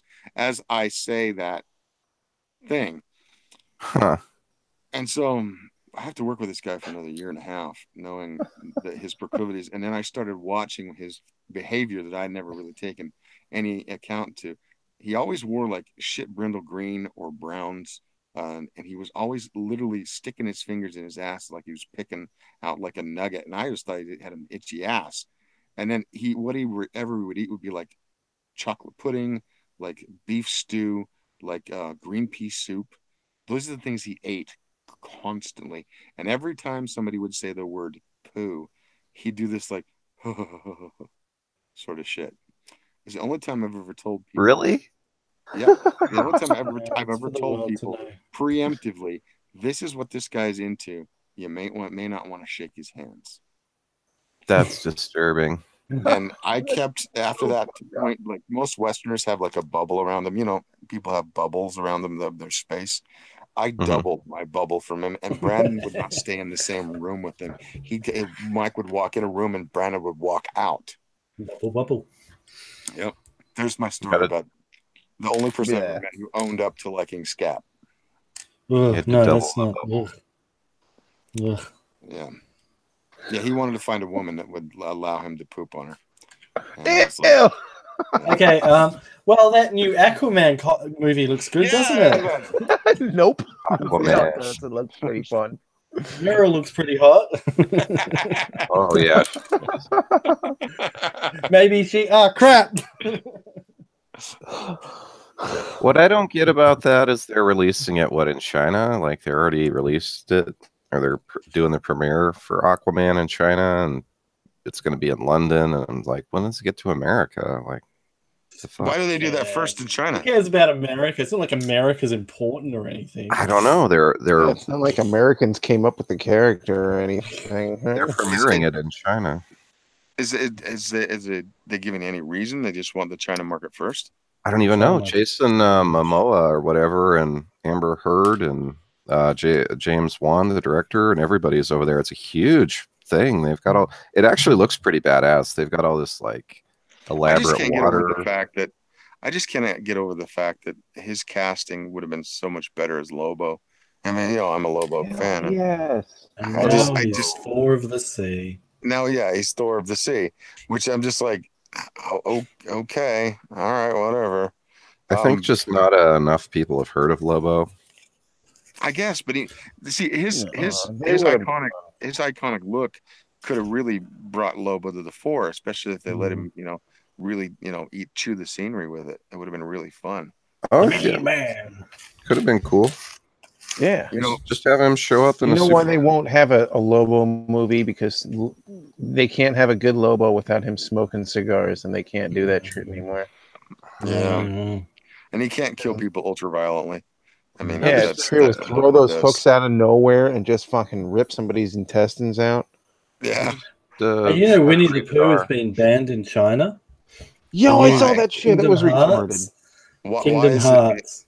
Why? Because someone made a fun of the because Supreme Leader. The premiere looks like Winnie the Pooh. Yeah. Yeah, I get that. You know what I think it is, or at least part of it is, like China only allows, 25 foreign films to be released in their country every year. So it's pretty selective who they let in, and I mean, not really at all. It's a terrible rule. It's to inflate the Chinese domestic box office. The movies they make themselves would just get crushed if they were always American movies. So they actually used to limit it a lot more too. It was like 10 or 15, and they recently increased it. But anyways, there's a lot of people trying to influence what movies are allowed in that select group, and someone just probably threw Winnie the Pooh under the bus is probably the real reason. It's in the Kingdom Hearts game, and they've blanked him out. Like they've put a shadow of him. They're doing a Sony thing. Wow. Yeah. I'm waiting for Lego Movie 2. I think it was freaking cool. Yo, the Lego movie was great. Yeah. Who's directing that? Who's directing the next one? Is it the same people? The Lord Miller or Lord and I whatever hope his name? so. Because they did a great job on the first one. I think they did I thought they did the Batman one. I don't know if they did both of them. I thought they did the Batman one. I don't know. The one he was. Yeah, I think you're right. Did they do the original Lego movie too? Yeah, because both of them were good. I really actually enjoyed the Lego Batman movie. From what I saw of it, I only watched about 75% of it, but it was good. Sets were amazing. They did some really good Lego Batman sets, and the Ninjago movie wasn't that good, but they gave us the Destiny's Bounty. If you look at my header on YouTube, the boat, that's the Destiny, the boat. Oh, it's such a nice set. If you're into Lego, which you probably aren't, that set is one of the I'm a huge best. Lego nerd. Oh, have you seen that? That is such a nice set, and it comes apart. Like all the parts come off, and you can and it's got an inside. Oh, the Ninjago movie sets were really nice. I think I've got like 3 or 4 of them. They are some of the best creative sets I've seen from Lego in a while. If they aren't shoveling freaking Star Wars sets down our throats all the time. So I was in Denmark, and I'm Danish, mostly Danish. I was going to my my great grandfather's hometown of Evasion, and they have the Lego land thing there, and it was only about 50 miles away. So we decided to drive over there, and we got up to the place, and we driven all the way over there, and they were closed they were renovating and putting new stuff in it. I was like, damn it. And I haven't been back in the same area since, but that's one of the places I'd like to go because it's a really quite an extensive park that they have there. So if you get a chance, they say it's really cool. I can't really attest to that because I didn't get inside. Okay. Do you go to Finland? Where is it? Danish land? It's Denmark. Denmark. That's it. Do you go to Denmark often? I've been there 3 times. Oh, okay. I met my cousin the first time I went there. We're just kind of passing through, and we went up through Copenhagen, and then went across into Sweden and Norway. But the second time I was there, that's the time I went and looked up family, and I found my 6th cousin, and he took me around the town, and like he didn't even know who I was. He took me around town. Who is this American? Well, no, I called. Mormons have a lot of genealogy, so I looked him up, and then I got a phone number you can find, and I said, I'm like your 6th cousin, from the United States. I live in Utah. I'll be coming through in about 2 weeks. Would you be willing to show me around? And he goes, sure. He goes, I like to know family, and I'm like, so. He took me. He fed me, and we met several of his family members, and yeah, we kind of looked around the countryside a bit, and then, I was with somebody. I was with a friend. We were traveling around, and then the 3rd time I came in, I just we kind of went around the coast, and then went up again into Norway. I didn't go into Sweden that time. We wanted to go up and see some of the fjords a little farther up, and that was fun too. That sounds awesome. I recommend traveling if you can find a way to do that while you don't have children. It's tough when you have kids because you have to take care of them, and every one of them is at another cost, and it's just a tough thing unless you have your personal means. But if you're young and be able to do that, you can go traveling, and it informs you much better, and I believe now than even going to college is just a morass of a bunch of bullshit unless you're really directed. Yeah, I've gone to Japan twice, the Philippines twice. Japan's awesome. I've been to Japan once. Japan. I like Kyoto more than I like Tokyo. Tokyo is very much a city, very intense, and I can only spend and very dense and intense. But what Kyoto is like Australia or Perth, where I live, very laid back, temple everywhere, very laid back. It feels like Perth. Like it's still a big city, but it just feels way looser, and people seem. Although I nearly got hit by like 3 or 4 girls on bikes. I'm telling you, the bike riders over there just freaking They're everywhere. You've been to Yokohama? Yes. Oh wait, no, I do want to go to Yokohama. I did go to Hiroshima and went and saw the atom bomb. Good work on that. Ooh, our bad on that one. Yokohama's kind of like it's well, I mean, the Yakuza's everywhere, but Yokohama's kind of one of their strongholds, and so you'll actually kind of see them around. If you know where to go, then they won't bother you or anything. It's not like they're gonna come after you. You're just tourists. But yeah, it's an interesting town. It's a lot more. I don't want to say Wild West, but the politeness that you notice from most of the country, they just have kind of a snarky tone to them, although they're still being polite. I don't have. It's kind of hard to. It's kind of like going to Naples in Italy. You know, Naples has got this attitude, and Yokohama's kind of the same way. Look at this guy name dropping countries: Naples, Denmark. When I was in my youth, I spent a lot of time. It took me a long time to graduate from college because I was always spending my money otherwise traveling. And as I've gotten older, I've been anchored a little bit by circumstance, and you know, that may change in the future. We'll see. But I miss it, and I miss traveling, and it helps inform my writing, which is, I love it. And so vicariously, I read a lot of books, and I research the internet to go to places I haven't been to. Like, I want to go to Kathmandu. That's like on my next to-do list. If I can get there, I want to go to see the Himalayas. I'd like to go to Australia. Yeah. Gotta go to Australia. I want to go. If you don't want to, that's fine. It's not like we have beautiful vistas, amazing beaches. No. I'd be go like Brisbane and Sydney, and you know, I'd like to like fly across the country, go to Perth, just to be there. But I mean, I want to go to the top of the world. That's the first place I want to go next. And North Pole, Mount Everest. Well, I don't want to go to the very top. I want to go to. Oh, come on! I want to do it. Do it. I'm too fucking old and beat up to climb. I maybe could make it the first base camp, and that's about it. Let's peer pressure him. Yeah, right. Peer pressure him to die of no oxygen. I'd die. I swear, I'd die. It'd kill me. I'd have a hard time doing Rainier. I have a hard time doing the stairs. There you go. Well, I mean, locally, I've climbed most of the mountains around here, but most of them are only about. I mean, the highest one here is like 15. No, not 15. 14. It's Kings Peak. It's over in the Uintas. But all the local mountains are like about 12 or 11,000. I've been on top of all of them. Do you bird suit off the top and then land on some guy and hit him in the head? I'm not an adrenaline junkie, but I have hang glided. I was going to say, if you had a hang glider. Yeah, there's a place that separates the two valleys of Salt Lake Valley and Utah Valley.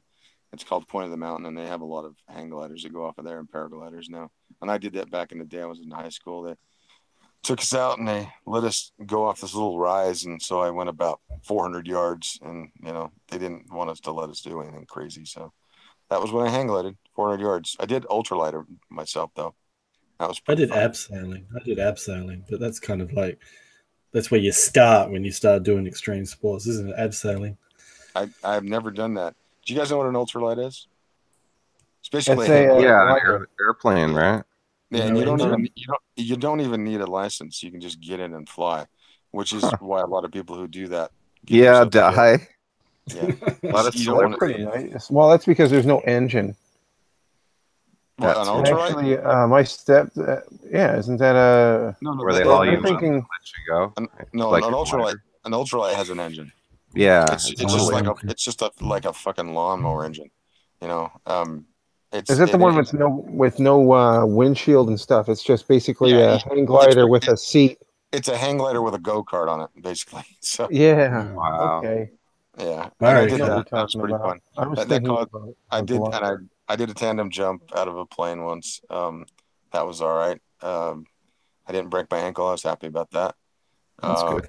But the ultralight cost me, that was like $250 to do that. So I only did that once.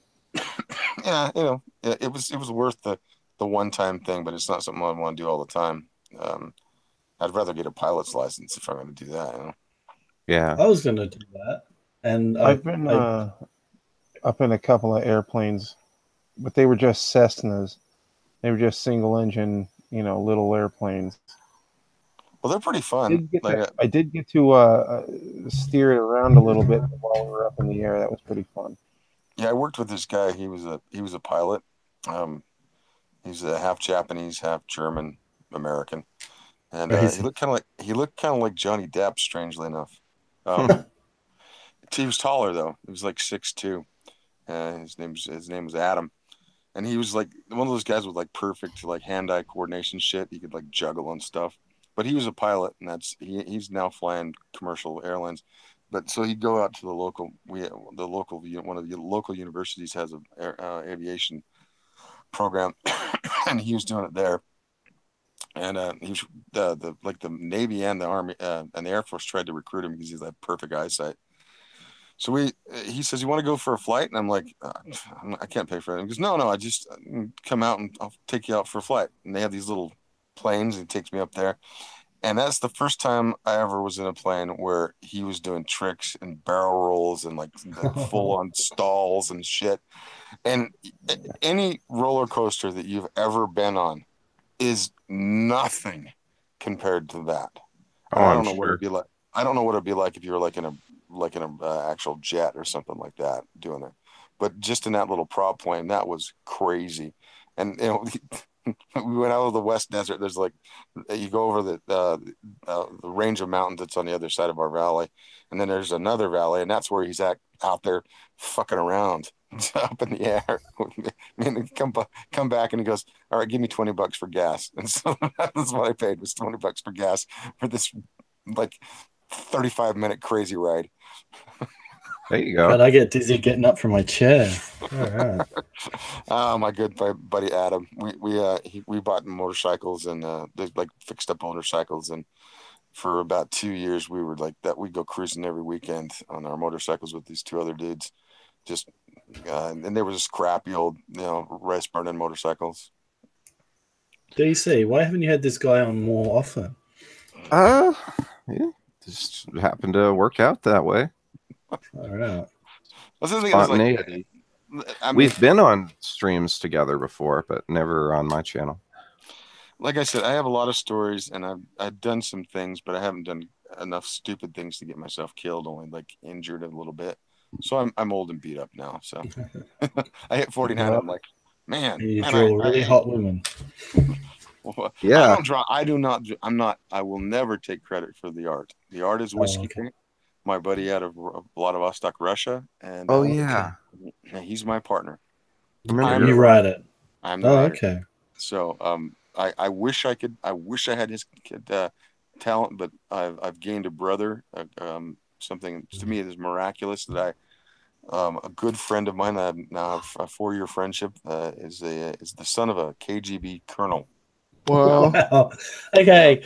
We've got wizard clown hippies. We've got KGB sons. I didn't even know that until like 2 weeks ago. I was saying, dude, I'm like, people want to have you come on a stream, and he's like, and he says, but everybody thinks you're a Russian bot, and he goes, well, sorta. I'm the son of a KGB colonel, and I was like, what? And he's like, a muscly. I haven't told you that. And I'm like, yeah, you have not told me that. Get this guy on. You should get this guy on. Well, see, that's pretty epic. He's pretty he's kind of a shy, like he's really got a thick accent, and he doesn't speak English very well. He's not bad at like interpreting English when it's written and coming back, so we can communicate quite well through text. But when we Skyped, his accent, take the most thick accent in Russian you've heard, and then maybe like tweak it up to 11, and so it's like, oh, it's very nice to meet you, like that. And like vodka. Would you like to come eat some borscht with me? You're like, yeah, whiskey would be great. Is he in Russia? Does he live in Russia? Or is he lives in Vladivostok, which is the last stop in the Trans-Siberian Highway. It's just above North Korea and China. Yes. So it's like 130 miles above that, and on a peninsula around a bay. and that's where the Pacific Fleet for the when the Soviets had their Pacific Fleet, that's where it was based.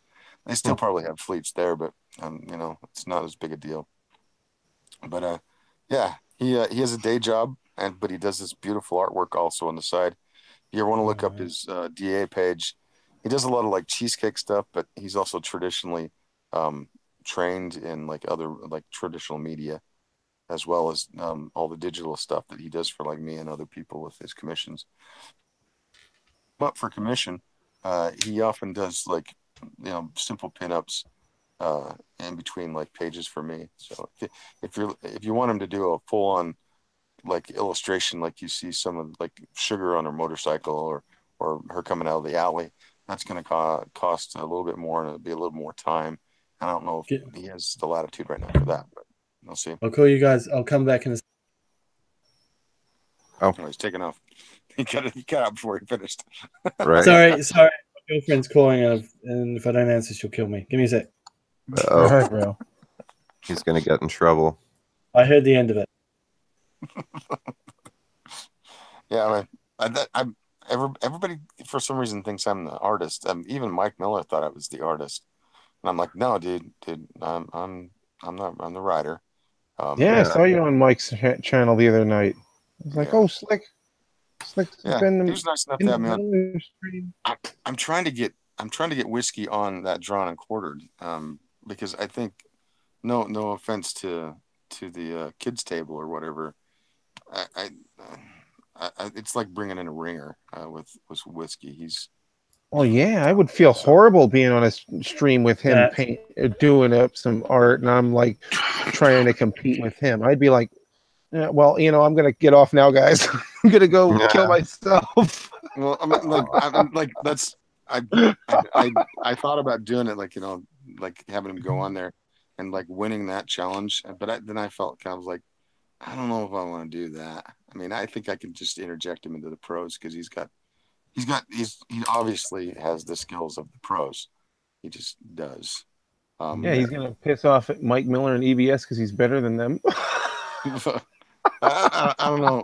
Like, you know, did you guys see them dissing on EVS's splash page of like the what was that? Who the fuck?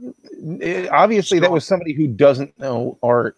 Right, they're just going because off even I was looking at that, I was like, "Yo, that is some detail." Because I know the depth of what went into that page, and you know that kind of bothers me when people shit on other people's art that don't art.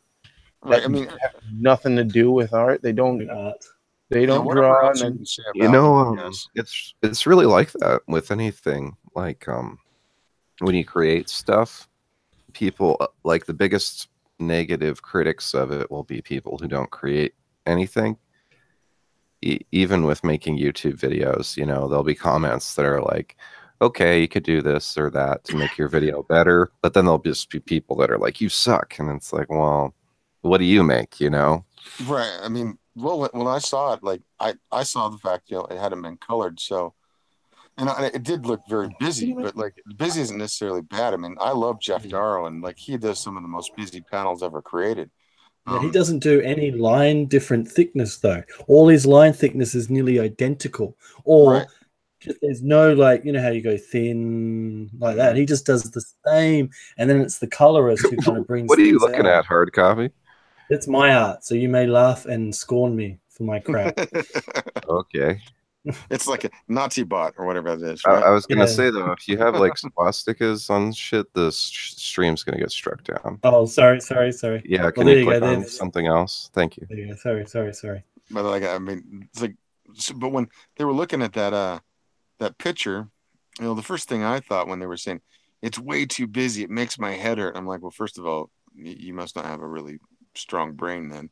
But because I mean, there are those. Do you remember those 3D pictures that you had to like kind of cross your eyes to like see the image pop out of? Yeah. I mean, whatever happened to those? But I mean, they do a kind of a holographic thing, and all of a sudden you just those were huge for a while. They're posters and books and everywhere in like malls and shit, you know. Yeah. But like that's the kind of busy, to me, like that's what it takes to kind of make a busy type of thing. But when I was looking at, excuse me, I'm sorry. It's fine. When I was looking at his thing, I was like, well, he's looking at insects, basically wasps and hornets, and then my first inclination was, I think that's intentional. He's trying to make it so busy that it's like looking at a hive that's covered in bees, you know, covered in hornets, and that just insane hum that comes with that. I think that's what he was trying to do visually with that painting, and on that painting, that drawing, and I put that on there, and like some people, you know, they gave the thumbs up on it, but you get no response from the other side when you make a valid argument, because that was that's a valid par for the argument. course. And I couldn't believe that they were getting on him. And even when you got the colored version, which gave it a lot more depth after Kyle did his thing on it, they were still bagging on it. I'll be right back.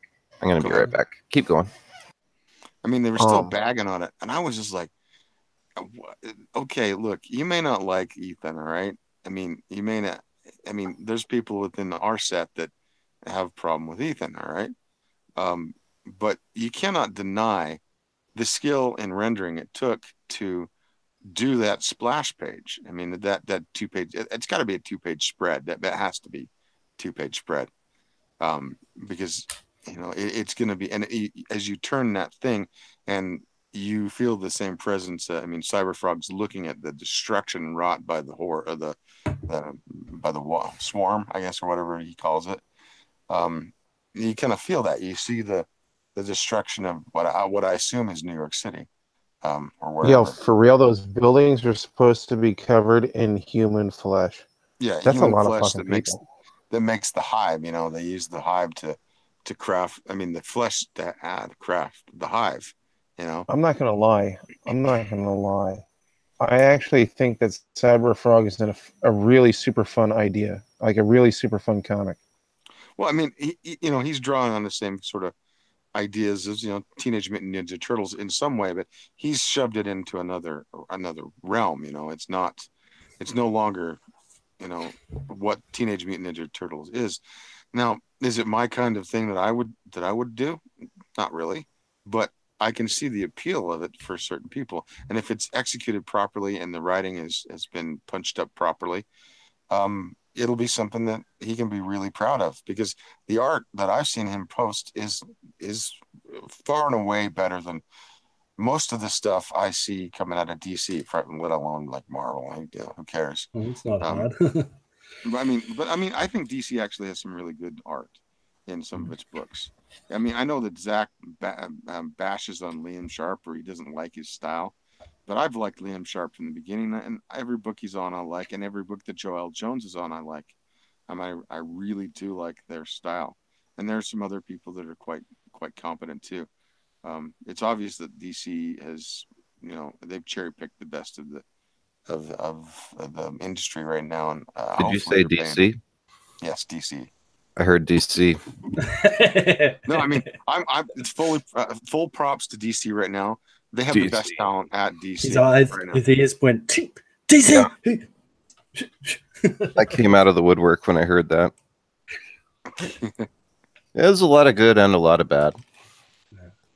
So what did you guys back? Did you guys back any of that whole thing when it was coming through? Because I backed Red Rooster because I really like that guy's ass. I backed Red Rooster. I backed Cyberfrog just because I know a lot of people they've changed their mind about that. I backed Jawbreakers. I backed Iron Sights. I backed Mac Miller's thing. I backed I got Malin's things. I got brands, and I've got a whole bunch of them. Got a long list, and even into some of the lesser known stuff. I need to get like right now I want to do the Nox. That seems interesting to me. Arkham. What about that chicken one? Which one? The Red Rooster. Rocket Chicken. I don't really know the name. I haven't seen that one. So, Rocket. it's like He's a rocker, like he's like a heavy metal or a guitarist, but he's a what was his Murder Falcon? Yeah, that's it. I haven't seen it. I don't think that's on Indiegogo, is it? Or is it on? I thought that was just being published. I've done Brutus the Badass. Yeah, that looks really good. Tell us how that goes. And I'm hoping it's. I mean, I'm hoping it's all right. I really liked Ironsides. I did. I did Blue Mamba. I like Canales. I think Canales is Blue Mamba. Got Flying Sparks. But those already came in. They already got here. I have to say, from what I didn't finish reading it, but I'm glad that it's decent for like I can give that one to my kids without anything, without any worries. Right. Flying Sparks, are you talking about? Yeah, it's pretty good. I mean, Blue Mamba is not something for kids. No, I can't give Blue Mamba to the kids. Blue Mamba's it's a lot more hardcore than I thought it was going to be, but at the same time, I don't mind. Like I don't mind, but yeah, I can't. Like here you go, boy. You have to put that up on the top shelf if you're going to have that. Kids can't get that. Have you guys seen that Red Ninja chick guy? It's like he's from Mexico. Yeah, I have. Red Ninja Momeji. Yeah, Red Ninja. I got his too. He's been on live streams. Yeah, live streams with us too. I've got Rags. I've got Wanpool. What is that Wanpool thing? Like, no, you need to go to Comixology right now and look at Wanpool and buy it. Wanpool is it's 99 cents, dude. Yeah, you can buy a digital. 99 cents. I live in Australia. It's a very it's tongue in cheek. It's fun. It's a satire, but it's also got quite a bit of heart to it. You're gonna have to, if you have a problem with a homosexual couple, then you might be not like that. But it's much better put together in its relationship than say Bobby Drake and his supposed beau. Yeah, whatever. So I like Wanpool. It's got a lot of humor to it. I like Sporkman. I got every issue. Yeah, Sporkman. I was talking to that guy. That guy seems like a cool guy. He is. For real. I'm doing the ash can for Sporkman, and Chuck is one of the best of us. Okay. Yeah, he's a good guy. One of the helpfulest guys that you could know. Just all around, really, just their team, like they're very very tight knit, where they support each other and look out for each other. And I have to say, I can't believe it that he was just like out of the blue asked me one time, "Hey, do an ash can for me," and I was like, "Okay, done." Well, that's cool. As soon as we hit 15,000 as a stretch goal, then Troy Torres, Wanpool's creator, he's going to do 10 pages for me of a single story addition on the book. And we'll have a little bit of fun there. Yeah, you guys know all the. Would that be considered an ash can? No, it's a standalone story that will be inserted into the book after the main 30 pages, and it'll tell another standalone non-saga sugar story. Basically, it's an expanded gag. So there you go. That's awesome. Nice. Yeah. I feel like a little outside of all this information. It's freaking cool. You guys are like, I live in Australia, and like, other than the internet, there's no real support. I mean, I met a few people who try to start that kind of thing, get together, do some artwork and all that. But, life gets in the way. People drift away. I mean, one of my mates who I used to hang out with all the time, he went to America, and now he's a comic book artist. And he does he's doing some Roman zombie thing, which looks really, really good. And he's doing some other stuff that he got kind of inspired by, we were talking about names and stuff, making up names, and he got inspired by some of those names. And he did this amazing, he's doing this amazing comic. He's got a writer and everything, and it looks so good. I don't want to show you without his permission, because I think they're still working through deals and stuff. Right. But man, you shouldn't show it without permission. Yeah. But if you want to look at my artwork, I've got it right there. And it looks let me start looking let me click on you. So there you go. Go ahead. Yeah, so that was an old comic book. It was a web comic, and then we actually published it, and I sold it at our Comic Con called Supernova, and actually we sold a lot of issues of that. I'll tell you a story. Sorry, I'm going to babble for a minute. Do it. The first Supernova we went to, we had one table, and it was just like three of us, and I sold. This was the comic I think I sold, and so the next year we decided to have two tables, and the guy who runs Supernova, I think he was a bit of a well, not a crook, but like, he likes to get money where he can. And it would cost $75 for a power outlet.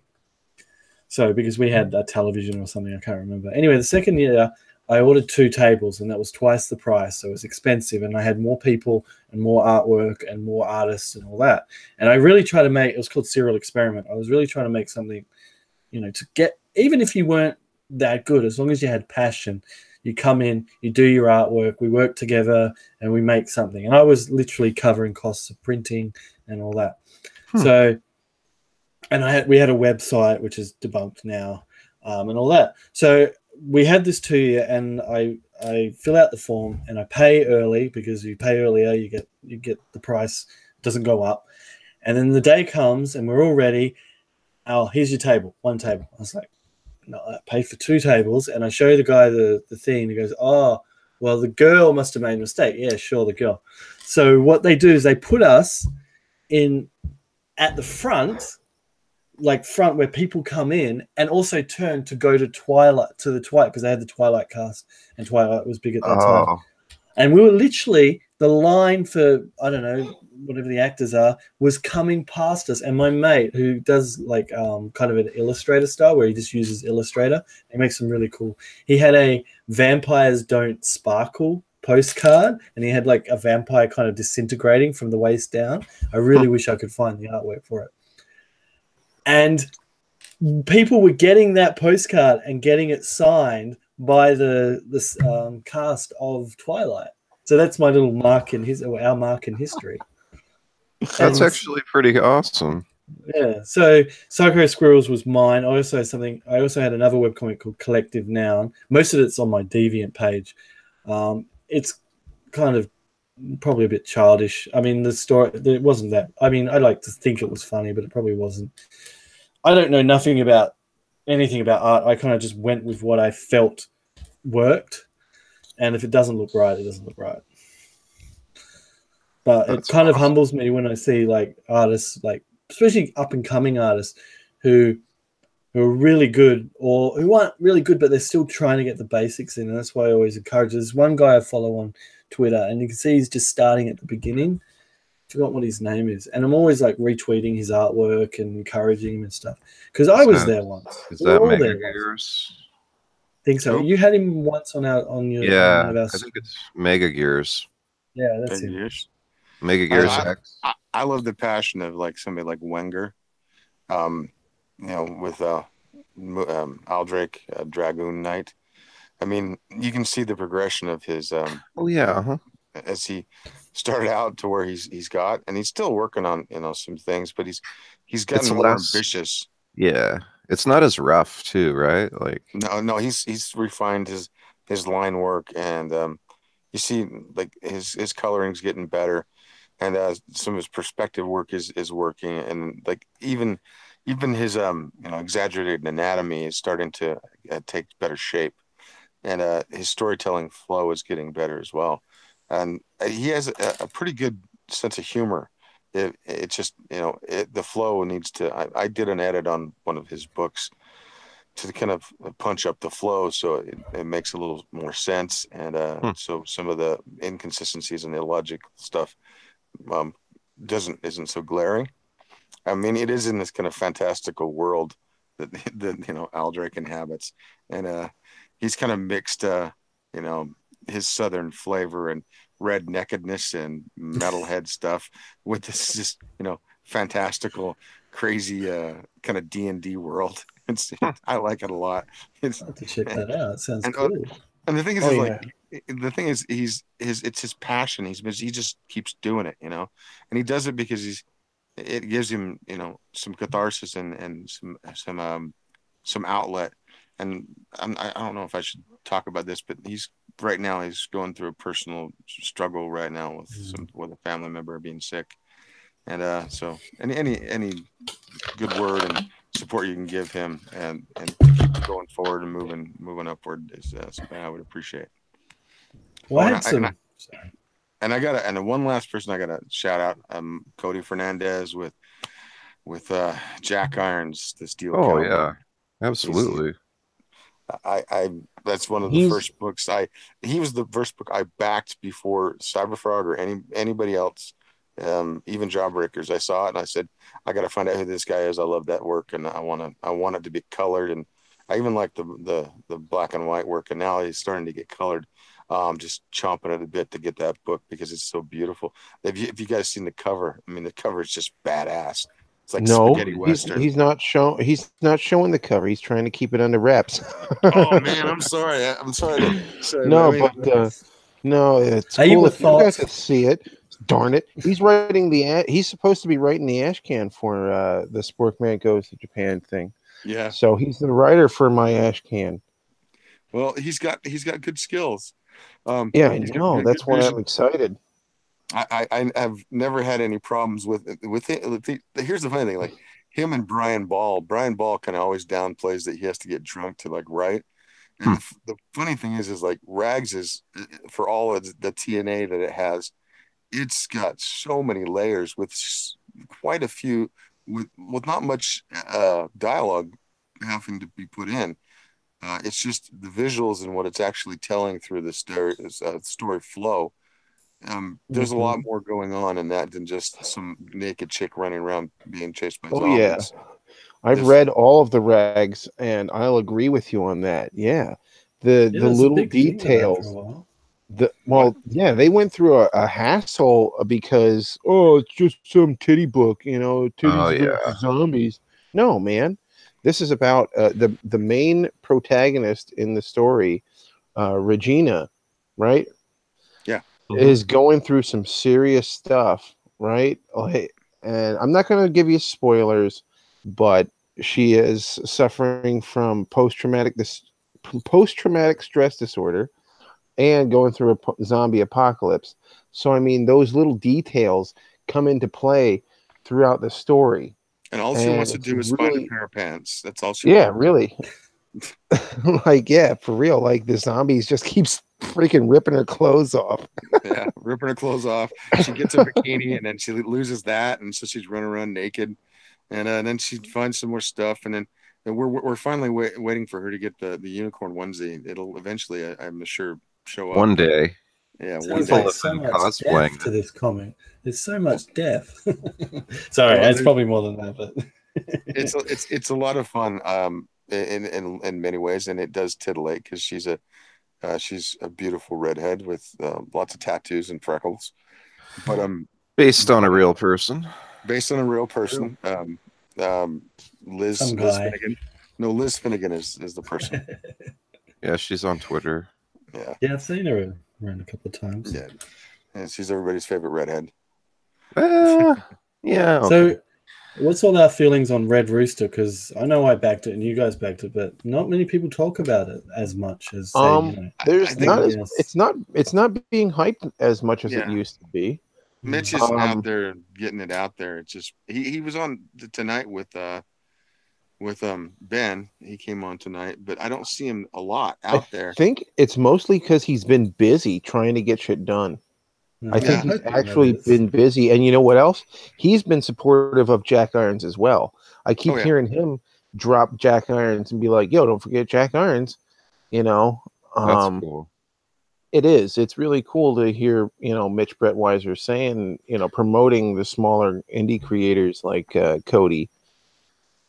Well, I think I wish more people had promoted Cody up in the upper echelons, because I think his quality, I don't see any problem with his quality. The story is very interesting, and it's setting up a real cool world. And I like the art. The art has a kind of a cartoony vibe, but it really has this aesthetic to it that not very many other comics in the set right now have. I mean, really, it's true.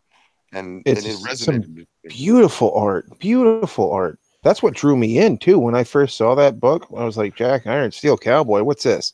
And I looked at it and I was like, oh shit. And it was all in black. I only saw black and white at the time. So I thought I was going to be getting a black and white comic.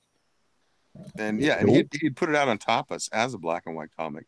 And then he'd found this colorist who'd done a few pages, and those few pages popped so well that oh yeah, I remember that first page he posted it, right? Where I think he had 3 pages or 2. Okay, that one. I remember that though. You see him riding, the steel horses poem. His yeah, motorcycle. And he was like, "It looks so good in color. We should do this all in color." And I was sorry. I remember when I remember when Ironsight's the cover, they released the cover for that. I was like, damn, that cover was amazing. Well, that Kelsey Shannon killed it with that, man. That was Kelsey Shannon. Yeah, that was Kelsey Shannon that did the cover. I mean, that cover that's poster quality. I mean, he should have made a poster for that. I thought he did. You know what's really nice is that he got the action of the gun correct too. Yeah, he did. You know, there's not many people that draw guns correctly. Have you seen that recently? There's a Black Cat panel that has her holding a gun without actually having her fingers on it. It's just laying on her palm. And have you seen that one? No, not Black Cat. Black Widow. And there's a picture of Black Widow holding a gun, like just a regular automatic pistol, and it's just laying on her palm.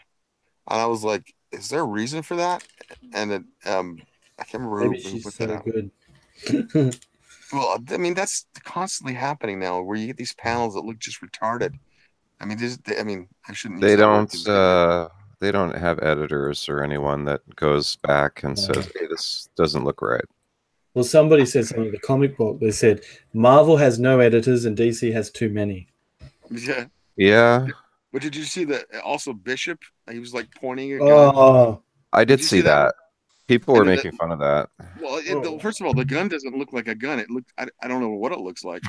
and then Bishop doesn't look like Bishop. He looks like some dude in like, button-down shirt and some jeans or some slacks. And I'm like that's. And you can see that he still has the M on his eye, but that's about the only way you could actually tell that was Bishop. This is why you don't hire from Tumblr. Right. He says, "I'm Bishop," so they did. That's in the thing. I'm Bishop. Okay. Well, he had to say, "Sure you are," because you don't look like the Bishop I'm used to. I mean, what's happened to all the black, badasses from Marvel? There's not a black badass left in Marvel. Blade. Sorry, nope. Even Blade. Oh my god. They put Blade in like a Cosby sweater in yeah, I fucking do not get me started on that. I'm a Blade fan. They have destroyed Blade's character. Like they didn't play him up enough. He's a very underrated character to begin with, but then when you just mock him, like what the hell, Marvel? I really feel like they're just trying to set that whole company on fire. Ever since Disney bought it, it's like they've been trying to shove it into that dumpster fire as hard as they can. What? Don't you guys hate us yet? What the hell's the matter with you fans? These books aren't for you. They're for the dumpster. Pretty much. The only comic that's actually come out unscathed is Ghost Rider, or character that's come out unscathed is Ghost Rider. Honestly, I can't think of one character that Marvel hasn't shit on in one way or another. Like in the Thanos story where they had the Punisher Ghost Rider melded together, Frank Castle Ghost Rider. I would love just a comic book about that concept. Like put it like in the same sort of vein as like a Silver Surfer, and like put him as a cosmic character that's somehow survived, into the future. That would be so cool, Punisher Ghost Rider. I could read that, and if they did it right, forever. I mean, that's my kind of bag. Well, so far they haven't messed it up, but give it time. Oh, and everybody goes on about Gwenpool. It's like, oh wow, pop culture references, yay! You know how they say sarcasm is the lowest form of humor? No, pop culture references are the lowest form of humor, and also the lowest form of writing. They also don't age well. This is true. No. You read 2 years later, it's already aged poorly. You can't, It's not like these. Well, yeah, they're titles that you're going to continuously when you see that one in the bargain bin, you're still going to pass it up. You're like, oh yeah, 25 cents is way too much for this one. Too cringy. Sorry, Gwenpool. Yeah, I'm not coming back for this one. And people say, "Oh, it's good the way it does it." And this is the problem I have with that character. Isn't Gwen? It's supposed to be Gwen Stacy, right? Right. From our world. Isn't she also a Spider-Man in a different? Yeah. Isn't she also Spider-Man? Spider Gwen. Like, how do you have that? How do you have this same the Spider Gwen's from the Ultimate Universe, right? She was from the Ultimates universe. We all know Silk was a better Spider-Woman. Well, I mean, why didn't they just, continue with Peter Parker's story where he had a daughter and let Spider-Girl be Spider-Girl? That's a good question. What happened to Spider-Girl? Well, my question is, why are there this has been posed before. Why are there so many damn spider people? And they're doing Spider-Geddon right now that has all of them. It's like the second or it was in the top 5, I think, best-selling. If we count them, how many are there? There's at least 10. Well, the cover has like 50 of them. It's crazy. Well, that's why I like the game. The game was one Spider-Man. Yeah, Miles Morales was in it, and you got to play the game to know what's going on. But it was one Spider-Man. Is it so wrong to have one Spider-Man? And then they call Miles Morales Spider-Man, even when he's in the universe 616. Can't you just call him Spider-Boy or Spider-Kid or something like that? He's not Spider-Man. There's one Spider-Man. At least DC. Yo, for real? I'm not gonna lie. On the packaging, that I got some Spider-Man characters, right? Because they were on discount at Ollie's, right? And it said Arachnakid. Oh, right? They changed his name. Or Kid Arachnid or something like that. Huh. And then they turned it back into Spider-Man for the books. It's like, what is wrong with you guys? Why wouldn't you let him be his own character? Yeah, because it's at least I actually liked Miles Morales at first. I've been waiting for somebody to come up with the name Arachnite, which I think would be kind of a cool. Didn't they do that? I think they did. That's no, it's an amalgam. It's amalgam, yeah. Yeah. They need to do it as Arachnite, like within the Marvel universe, because they need to use that name. It could be used for a whole bunch of different things for different characters. It's copywritten right now. I'm making the character. No, I'm joking. Do it. Yeah. Patent pending. Trademark.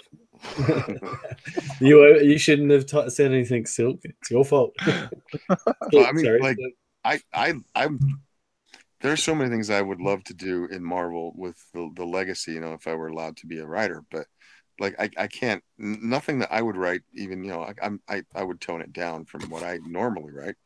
But there are whole things I would love to go through. I'd love to do like a Silver Surfer run with like say the daughter of Nova. Remember Nova, the other the Herald of original Nova. Well, like say that Silver Surfer and Nova had a child that they didn't know of somehow, or Frankie Ray went back to Earth as herself or something and had a child out of wedlock. Yeah, and then so he goes on like a cosmic journey with his daughter he never knew about, and call her something like I don't know, Golden Star or something like that. She has the powers of her mother, so she looks like Nova. That would be like something. God of War. Girl, read this. But yeah, it would be fun. You could do some. Silver Surfer would be a little less strident than Kratos, but that's how I see all father-son relation. That's how I'm going to raise my child. Boy, I call my son boy sometimes, but that's generally when I'm upset. Yeah. I'm like, boy, what are you doing? Exactly. Yeah. Right about that, boy. Get your ass over here. But I'd love to write something like that. I would love to write. I'd love to write Tigra. I give so much to write Tigra. Oh my goodness. Tigra. Yeah. Well, Tigra. Okay. I just she's one of those ones that she's like this sexy character that they never really fully expanded upon too much, and given like she's been around for like 40 some odd years. Kind of evolve her a little bit, give her a little more power set, make her a little more feral, mess around with her a bit, delve into her mystical side somewhat. And no, they've never done any of that stuff. She's just this kind of ancillary character that de-sexified. Now she like runs around like in a bodysuit now, even though she doesn't need it because she's covered in fur. But whatever. Did you see that comic that was like cutesy Japanese style, but it was horrendous, and it had She-Hulk. I think Tiger was in it. Some purple-haired woman. Oh, that was a published on-the-shelf copy of a comic that was full price, and this garbage child-drawn crap fest. It was just an insult. There's another one, She-Hulk. Like, please bring back Jennifer Walters when she was sexy and fun. And John Byrne. Oh my gosh, that's the best run of It's one of the best runs of a female character ever, because it was like this inside baseball sort of stuff. You know, she was breaking the fourth wall before Deadpool even thought of doing it, and she was having fun, and she was uber sexy, but also like super capable in many ways, not only in the courtroom, but in life, and being like the modern woman everybody says they want women to be, and she loved men and cared about people. I mean, like, she had the whole kind of vibe that Wonder Woman has when she's in her best form. I miss her. I miss She-Hulk now, because I've read a couple of the. I just go to the store and pull them off the shelf and read them, and I can't buy them. I can't buy this stuff. I can't buy it.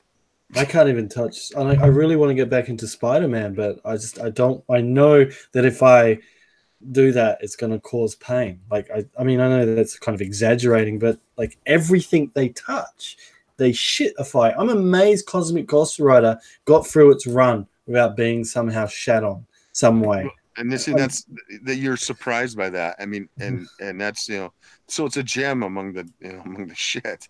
But I mean, when you're reading something like occasionally you'll read an episode, or excuse me, an issue. I say episodes because that's how I think of my book. But you read an issue, and it actually turns out pretty good. You're okay, but then you go to the next issue, and it's just either they don't continue with that, they go into some tangent or this crap story, and it there's no cohesion, or they change authors, or they change artists, or they have multiple artists on one issue. It's just frustrating. I mean, even at least with DC, you don't get that shit happening all the time, and you get nice only like half the time, or yeah, but there are some of the. I mean, like I said, I'm a real fan currently of Joel Jones and Liam Sharp's work, and I love their work. And so I'll read it, even if I'm not really hep on some of the writing. I love the imagery, and so I can give it a pass. And there's a couple other artists that are like that harken for me back to at least the 90s, or like the 2000s, where things were still okay. Joel Jones, I mean, if you guys haven't gotten her Lady Killer series, those two books that she put together, man, I want that as a movie, or like a mini series, or what's it called? Lady Killer. Yeah, she's a lady killer. She kills ladies. No, she's a hit woman. She's a lady who's a killer. Yes, a lady killer, and she's in the 50s, so she's like this housewife that moonlights as an assassin. I heard about that. Are they doing a movie of that? Have they optioned it? I'm down for that. Because I heard Nicole Kidman was going to play the main character. Well, she'll have to darken up her hair. Okay, maybe I was thinking of something else, but I'm sure I heard something along the lines they were doing. She was a normal housewife, but in reality, she killed people. Well, that's pretty much the story right there. And then she has she deals with like organized crime, and then there's another character in there that's an old Nazi that is kind of like, she's kind of sort of her they have a relationship. They're not like they're in a sexual relationship, but protege kind of thing. Okay. It's a really cool story. And then she's trying to keep her private life, her home life separate, and that's getting infringed upon, because she's also a mother and a wife at the same time, and in the 50s, and so there's this aesthetic, of that kind of hopeful and most of the stuff taking place in Florida. So they're driving around the cars of the era, and it's really cool. She does this brilliant job. Yeah, seriously, Joel Jones, and another thing is, every time I've interacted with her, she has always been polite, and when you tell her that you like it and that you appreciate her book, she's like, "Thank you very much. I appreciate that you took the time to come and tell me that." Like the guy on Venom. Apparently, the guy on Venom's like a class act. Oh, yeah. Cates or Coates or something. Cates has impressed me just recently. He put out something. I just want to be. I can't remember what it was, but he says, we just need to be nice to and not be confrontational, and that's and appreciate. And if somebody doesn't like it, well, just take it as they don't like it and move on. Basically that's what he said. And I was like, right on, dude. He kind of seems like Marvel's Scott Snyder, just like the normie pro, Well, I haven't heard him say anything against Comic Skater Jason, or people who detract. He's just saying, I do my best on my work, and they work his ass off. He's writing on. Yeah, they do. Now. He's one of their few writers that really actually sells well. Yeah, I mean, and his stuff isn't bad. I mean, no, it's good. I'm not looking for. I don't think it's transcendent or anything, but it's good storytelling, and it has a fun vibe, and it doesn't make me want to rip my face off when I see it. Can we bring back Agent Venom? Remember Agent Venom? That was so freaking good. With who's the guy who lost his legs? Shit. Flash Thompson.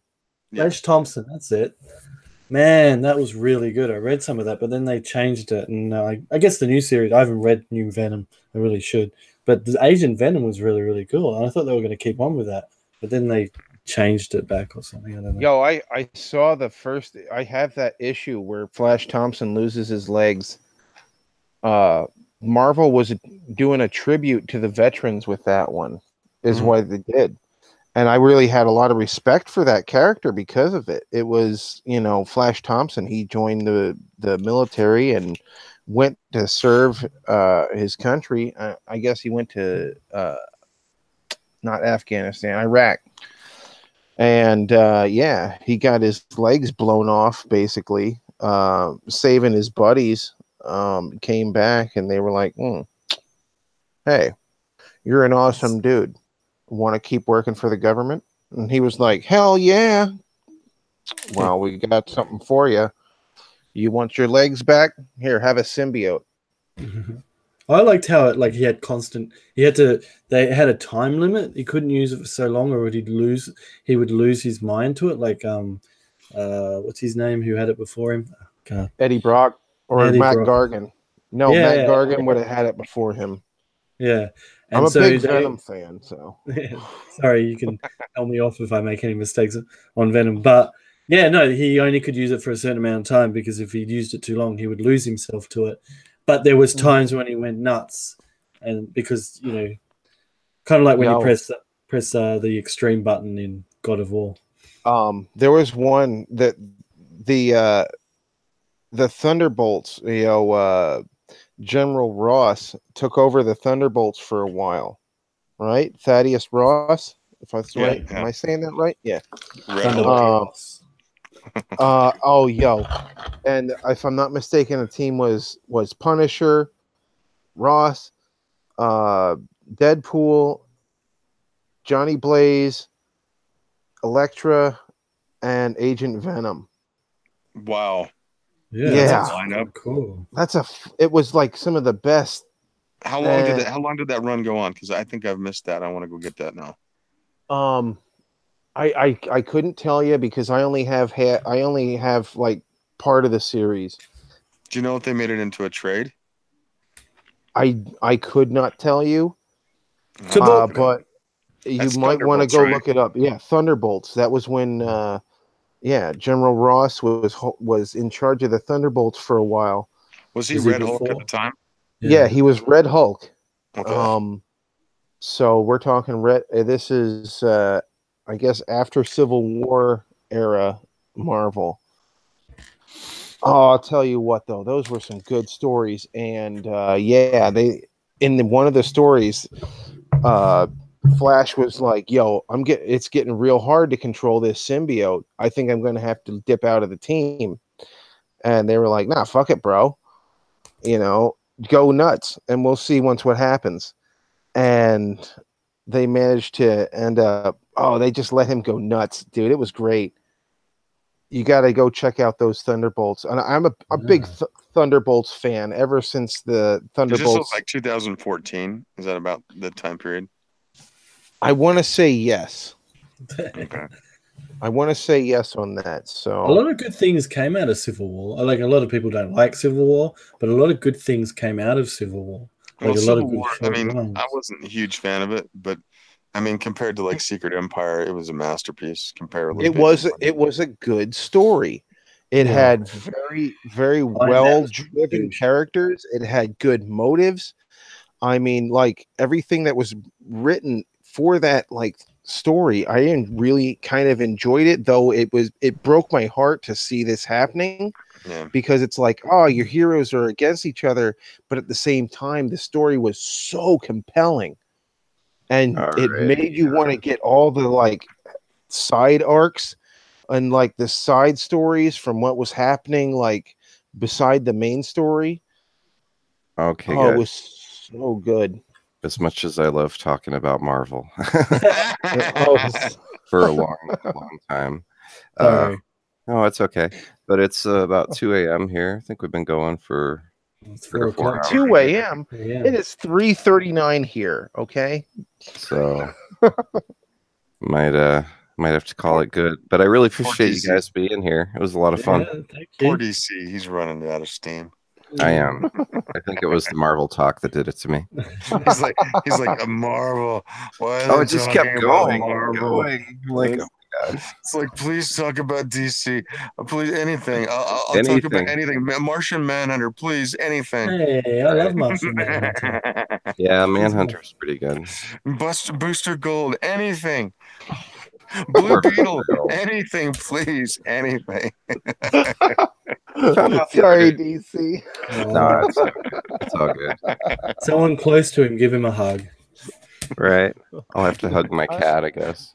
We can even talk about DC villains. I don't care. Anything about DC. Clayface. Let's go into Clayface's pathos. Come on. Old Clayface. You don't want to Clayface has a couple of offshoots. There's been more than one Clayface. Yeah, well, Clayface actually has a pretty cool backstory. I like his story. He's kind of like Sandman. There's a little more deeper stuff to them than just he's a bad baddie, you know. We try to get away from Marvel, but they pull us back in. Well, I mean, I'm saying they remind me. The two characters sort of reminded me of each other. So yeah, they are similar in some ways. Yeah, I mean, not where they come from, but I mean how there's multiple layers to them, and they're not necessarily always the bad guy. You know, they're not always trying to destroy things. Yeah, I mean, Clayface would much rather my be favorite. My favorite DC character, or well, I should say, I guess he's a villain technically, is Black Adam. Black Adam's a good character, man. Yo, he is one of my favorite. Black Adam. He is one of my favorites too. I have most of that original Black Adam when he got his own miniseries. I have most of them. And my favorite DC bad guy is it's not Lex Luthor, but it's Vandal Savage. Good choice. Yeah, I like him. I like the immortal aspect. I like the Machiavellianness of him. And I know that Luthor has that too, but you know, Luthor's a new upstart compared to Vandal Savage. Yeah, Vandal's got the long view. Did anyone get cut by the edginess? Did anyone get cut by the edginess that is Batman? Oh, the Batman that laughs. Oh yeah, very, very edgy. Wasn't there doesn't he like Death and Judge Dredd or something? Doesn't he look just like that? Yeah, he looks exactly the same as Death from Judge Dredd. Yes, he does. Yeah, so was that the same on purpose or just? I mean, is it paying homage or is it a ripoff? Like, no, I think they were just ripping off the look because it's a good look. I mean, and I don't don't think there's as many people that would that know Judge Death.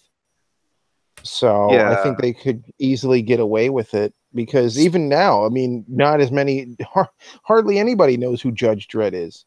So speaking of Judge Dredd, they've just sure pussified him now too. Oh, don't even. Oh yeah. No, let's not talk about the sadness that is has become everything. Judge Dredd. Judge Dredd is one of the coolest IPs too. It sucks. Yeah, that's the reason why I get really upset about that. It's yeah. I read that panel and I was like, what? I didn't even. It's like they don't even know who he is anymore. Like they just or even how Mega City works or any of that. I know, totally. Mega City has always been this, like xenophobic thing where you if you get in, you have to vet yourself to get in. They don't just let anybody off the Deadlands in, for crying out loud. And not to mention that all the different sections of the city, there was like a huge storyline where they were all fighting, and there was another city that they blew up with nuclear wars, and they wouldn't let them in. Yeah, Mega City 2 on the West Coast. And they wouldn't let them in because they were from another mega city. It's like they don't, like as you said, they don't even know the character. Judge Dredd would, it feels good to live in Mega City 1. I live in Mega City 1. I live out in the Deadlands, but that's the same. Sorry, guys. It's basically the same now as it is in the book, So I live in Mad Max land. If you excuse me, I just have to do my thunder drone fight. Yeah, don't forget your dog whistle. Two men enter, one man leave. As long as you have the whistle, you'll be okay. So we talked about DC. Does that feel better now, man? I do. Right? I feel a lot less bored. So as soon as you start talking, the White Knight. Oh, the White Knight is so good, good. John Gordon. It's like white chocolate. You know my favorite new Batman villain is Professor Pig. I love that character. I do not know that character. It's a little too dark for me. Morrison created him. And who's Professor Pig? He's this kind of gross surgeon. If you had an uncle, ever have a gross uncle, times it by 11 and then make him a gross surgeon who puts faces on people and kind of messes with their minds. Oh, he's and horrible. And I really like the character because he's like, I don't know, he's kind of hilarious and who's his main? How about Pink Flamingo? He's a Batman. He's a Batman one. Yeah, he's a Batman villain. Sounds like a Batman one. Yo, who's worse than Professor Pig was that Pink Flamingo dude. Oh, fucking Morrison. That guy was twisted. Yo, the story arc in introducing him. I'm going to let this train go because I have to say this. Yo, he was on a private jet and he had like 12 supermodels on the private jet, right? And he ate every one of their fucking faces. Wow. So yeah, it was twisted for a Batman story, and this is when is Pink Flamingo? Is that like a reference to the John Waters film or something? That's what I would thought. I don't. It must be because that movie was fucked up. Yeah. If anybody knows that movie, I am sorry for you because I'm sorry for my memory for ever seeing it. I haven't seen it. John Waters for me. I haven't watched it, but I watched the Red Letter Media video where they talked about it. Well, they talk about John Waters just in general. And it was interesting to see it from like, more of an art, whatever film perspective, like knowing what he was going for, not just the shock value. Because if I just watched it, I probably don't think I would enjoy it. But hearing about it was interesting. Well, I mean, like John Waters is always kind of gone for, Hairspray is his most toned down work, I would suspect. But there's like Low Down Dirty Shame, which if you ever want to know of all the weird fetishes in the world, that's a good place to start. I'm cool. Like, I'm fine. Because he alliterates them, and you're like, really? I never knew that splooshing was a thing. I just said I don't need to know. Well, You can kind of onomatopoeia it. So I'm just a nice Catholic boy. oh well, the Catholics have their own fetishes. I know. So yeah, I'll leave you Catholics alone. I'm not actually. Yeah, I was Catholic for a little while. Yo, they twisted. Yo, and that was after I was Mormon, right? Because after my pops passed away, my mom kind of remarried, and she remarried a Catholic guy. So, well, not gonna go to Mormon church anymore, I guess. And it was a huge dramatic difference. Like all the things that I learned in Mormon church is like the opposite in Catholic church. They're like, yo, you don't bow down to statues, you don't kneel before weird things, you don't have all these weird idols. And in Catholicism, that's basically all you do. You pray to different God, you pray to the different saints. You have all these little religious artifacts that you got to carry around. And you gotta have a Boston accent. Yeah. And it's true. They enjoy if you have a Boston accent. Boston. I know Rocky always prayed before his fights, so and he won, so that's a pretty good endorsement for Catholicism. Right?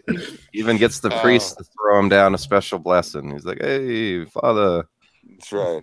Talk to me in Italian. Hey, Adrian. No, I was just thinking about Engelteen's stream. We missed it. Hard copy. They freaking they talked about the Rocky franchise. Oh, well, apparently Creed's doing pretty well right now. The Creed. That's why they were talking about it. Oh, now here's my train.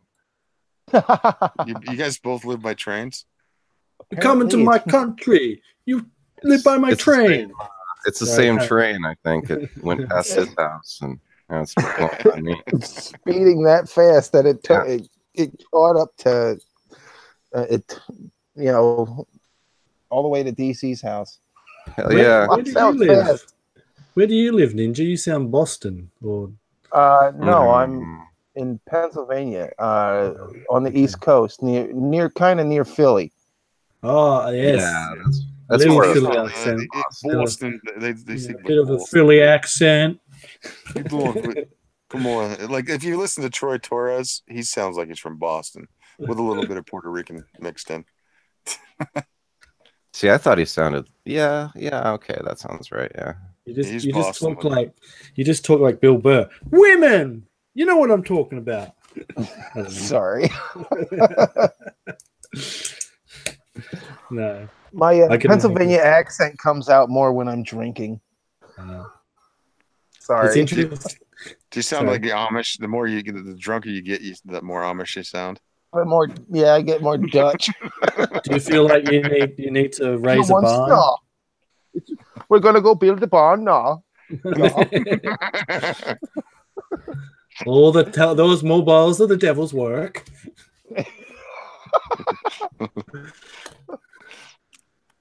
We won't have none of that comforting here. I'm on constant Rammspringer, so. So let's see. What I'm blanking. Hard copy. Where are you at in Australia? I mean, not specifically, but are you on the Gold Coast by chance? Nah, Perth. You're in Perth. You're on the west side. West side, yo. No, nobody says that. Nobody says that. Nobody says that. West side. Western Australia, like there's at the moment a huge thing where Western Australia is it's mining is the big thing in Western Australia. Mm-hmm. Okay, everybody is my dad was a miner, my grandpa was a miner, his father was a miner, my mum's side they're all miners. I'm not a miner, thank God. And at the moment, Western Australia, we have the GST. I don't know if you know what good and service tax. And most of the good and service tax they make is in WA, but they take it to Queensland and all that, the crappy states. And there's a big thing about that at the moment. Oh, why are you giving all our money that we make to Queensland and all that? So there's a kind of thing between Queensland and, well, the rest of the state and the best state, the rest of Australia and the best state, which is WA. Well, I would think that, why would you want to give money? Well, I don't know how things are allocated federally over there. I mean, but I mean, it all goes to the other side. That's how it's allocated. Well, I mean, I've heard that Perth is growing pretty quickly. Is that true? Yeah. We had, like, when the whole financial crash happened. Thanks for that. Hey, that was the banks. I'm going to specifically blame DC fans. No. Yeah.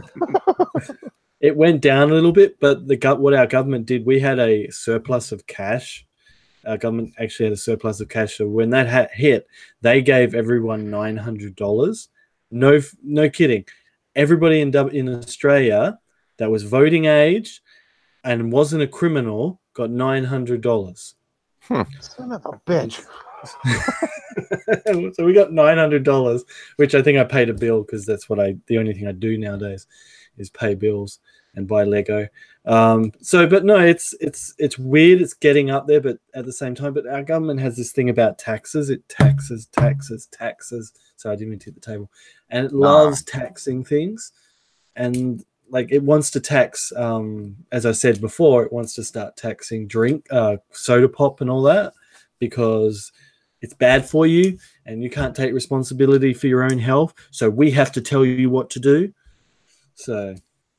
As I told you, cigarettes are like $35 for 25 of them here. I don't smoke, thank God.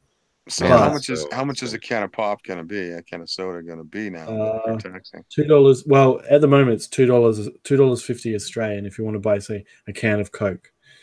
Wow! Holy cow! Yeah, $4.20 for like if you want the 600 milliliter. When I went to America, I came off Liberty Island with what's her lady name? I don't know what her name is. That whole statue of the woman, and I got a drink from one of the vendors there, and I go, "How much?" And I thought because in Australia, if you're a vendor, you charge more than say Coles or Woolworths or the supermarkets. And the guy goes $1. I go, "Come again? $1 for a bottle of Coke?" And I was like, "Yes, that's brilliant." That's pretty. That's is that really like a regular bottle of Coke? Yeah, just a freaking, I think 300. Was that on Liberty Island or where were you at? No, as I was getting off, I got back to New York. Okay, so you're in Manhattan. Yeah, Manhattan. Yeah, then that's pretty. That's normal. Good for New York City. I mean, everything costs a lot there. Right now, I can get a 64-ounce drink right now for I think it's $2. So. Basically, they have those big monster cups. Yeah, the big cups they have out west. Yeah, over here in PA, we can still get them for pretty cheap. I think it's $1.69 for the big one. Yeah, I know McDonald's does any size drink for $1 as well. But I don't like drinking soda. Yeah, me either. I mean, I drink beer, but I don't like drinking soda. Beer is probably worse for me. It's like drinking straight sugar. So I mean, yeah. Oh, it is. I usually drink. How do you guys get through the day without having at least 3 Snapples? Because when I was in New York, I think I had a Snapple every hour. Snapple's different. But the only reason I don't drink Snapple here is because it's too expensive. Oh, okay. Snapple's quite expensive here, but I drink water. I drink a lot of water. So I don't even know. I like reverse osmosis water that's been purified. Oh, for real. Yo, I used to make reverse osmosis water treatment tubing for the plants for the reverse osmosis water. I used to make those tubes. Yeah, well, they make the water taste, in my opinion, it tastes sweet once you get out of there. Like it has it weirdly makes it sweet, and it going down, it seems smoother. I mean, it's an amazing process, and it really is. I drink water like it's going out of style. I love it. I mean, and I like it cold. I mean, we're Americans, so we love our ice. So unless it's outside, then we chunks out of Alaska and just take it to America. Hell yeah! No, well, both Canada and the United States are very well known for their love of ice. We like our ice. Yeah, warm like soda or beer or anything like that is just wrong. Yeah, it's Well, weird. I actually don't mind my beer warm so much. That's heresy. Yeah, Really? get out of my country. Well, Send him back to Europe. I'm just kidding. Well, there's another weird story I have about I was in Venice, and there's like these other two islands off to the like northeast called Burano and Murano. And Burano, they make lace there, and Murano they've kind of moved all the glasswork that used to be in Venice over there because they didn't want the Venice to burn down. And so I went over there. I was eating at this a seafood place that everything was on. Every plate that they served food on was like an original blown glass plate, and you could buy the plate that you ate off of. But anyway, I was ordering, bottled water because that's kind of how you do it over there, and it's chilled. And then I got through like the second bottle. She goes, "Did you just want some ice water?" And I was like, "You have ice?" She's like, "Yeah, we have it for the Americans." And I'm like, "Oh!" So she brings me out a pitcher of ice water. And then I was like, "This is just tap water." And she goes, "Yeah, our tap water here is great." I guess they sunk these wells a long, long time ago, and they had a filtration system that's been around like for hundreds of years. So their water really was quite clean, amazingly so, in the middle of like a lagoon. And so she brought me this water, and so I ate this huge thing of seafood with a pitcher of ice water in Italy, which made me so happy. And so I put a good Yelp review for him. Actually, that reminds me. You guys seen the first X-Men movie? Remember, there's a scene where Wolverine is like wanting a drink, and he gets a soda out of the cupboard. And I always thought, who keeps their soda in the cupboard? He's Wolverine. He can do whatever. Well, Iceman freezes it. I don't think it was Wolverine though. I think it was Xavier. Iceman does a lot of things though. So. Yeah. But yeah, like it was Xavier. Yeah. I don't know. Wolverine is Canadian. That's why he does that. Yeah, but it was Xavier's house. Maybe it was he's in Canada, and so the cupboards are cold in Canada all the time. Yeah, there you go. No, for real though. Wait, now listen though. Is he really Canadian? Because wasn't he in America for the Civil War or some shit now? Well, he could still. So what's his origin? Was he born in Canada, or did he migrate to Canada? What's the deal now? I don't know. I don't know. Marvel fucked up his origin so bad now. Because the World War is actually Australian. He's Australian.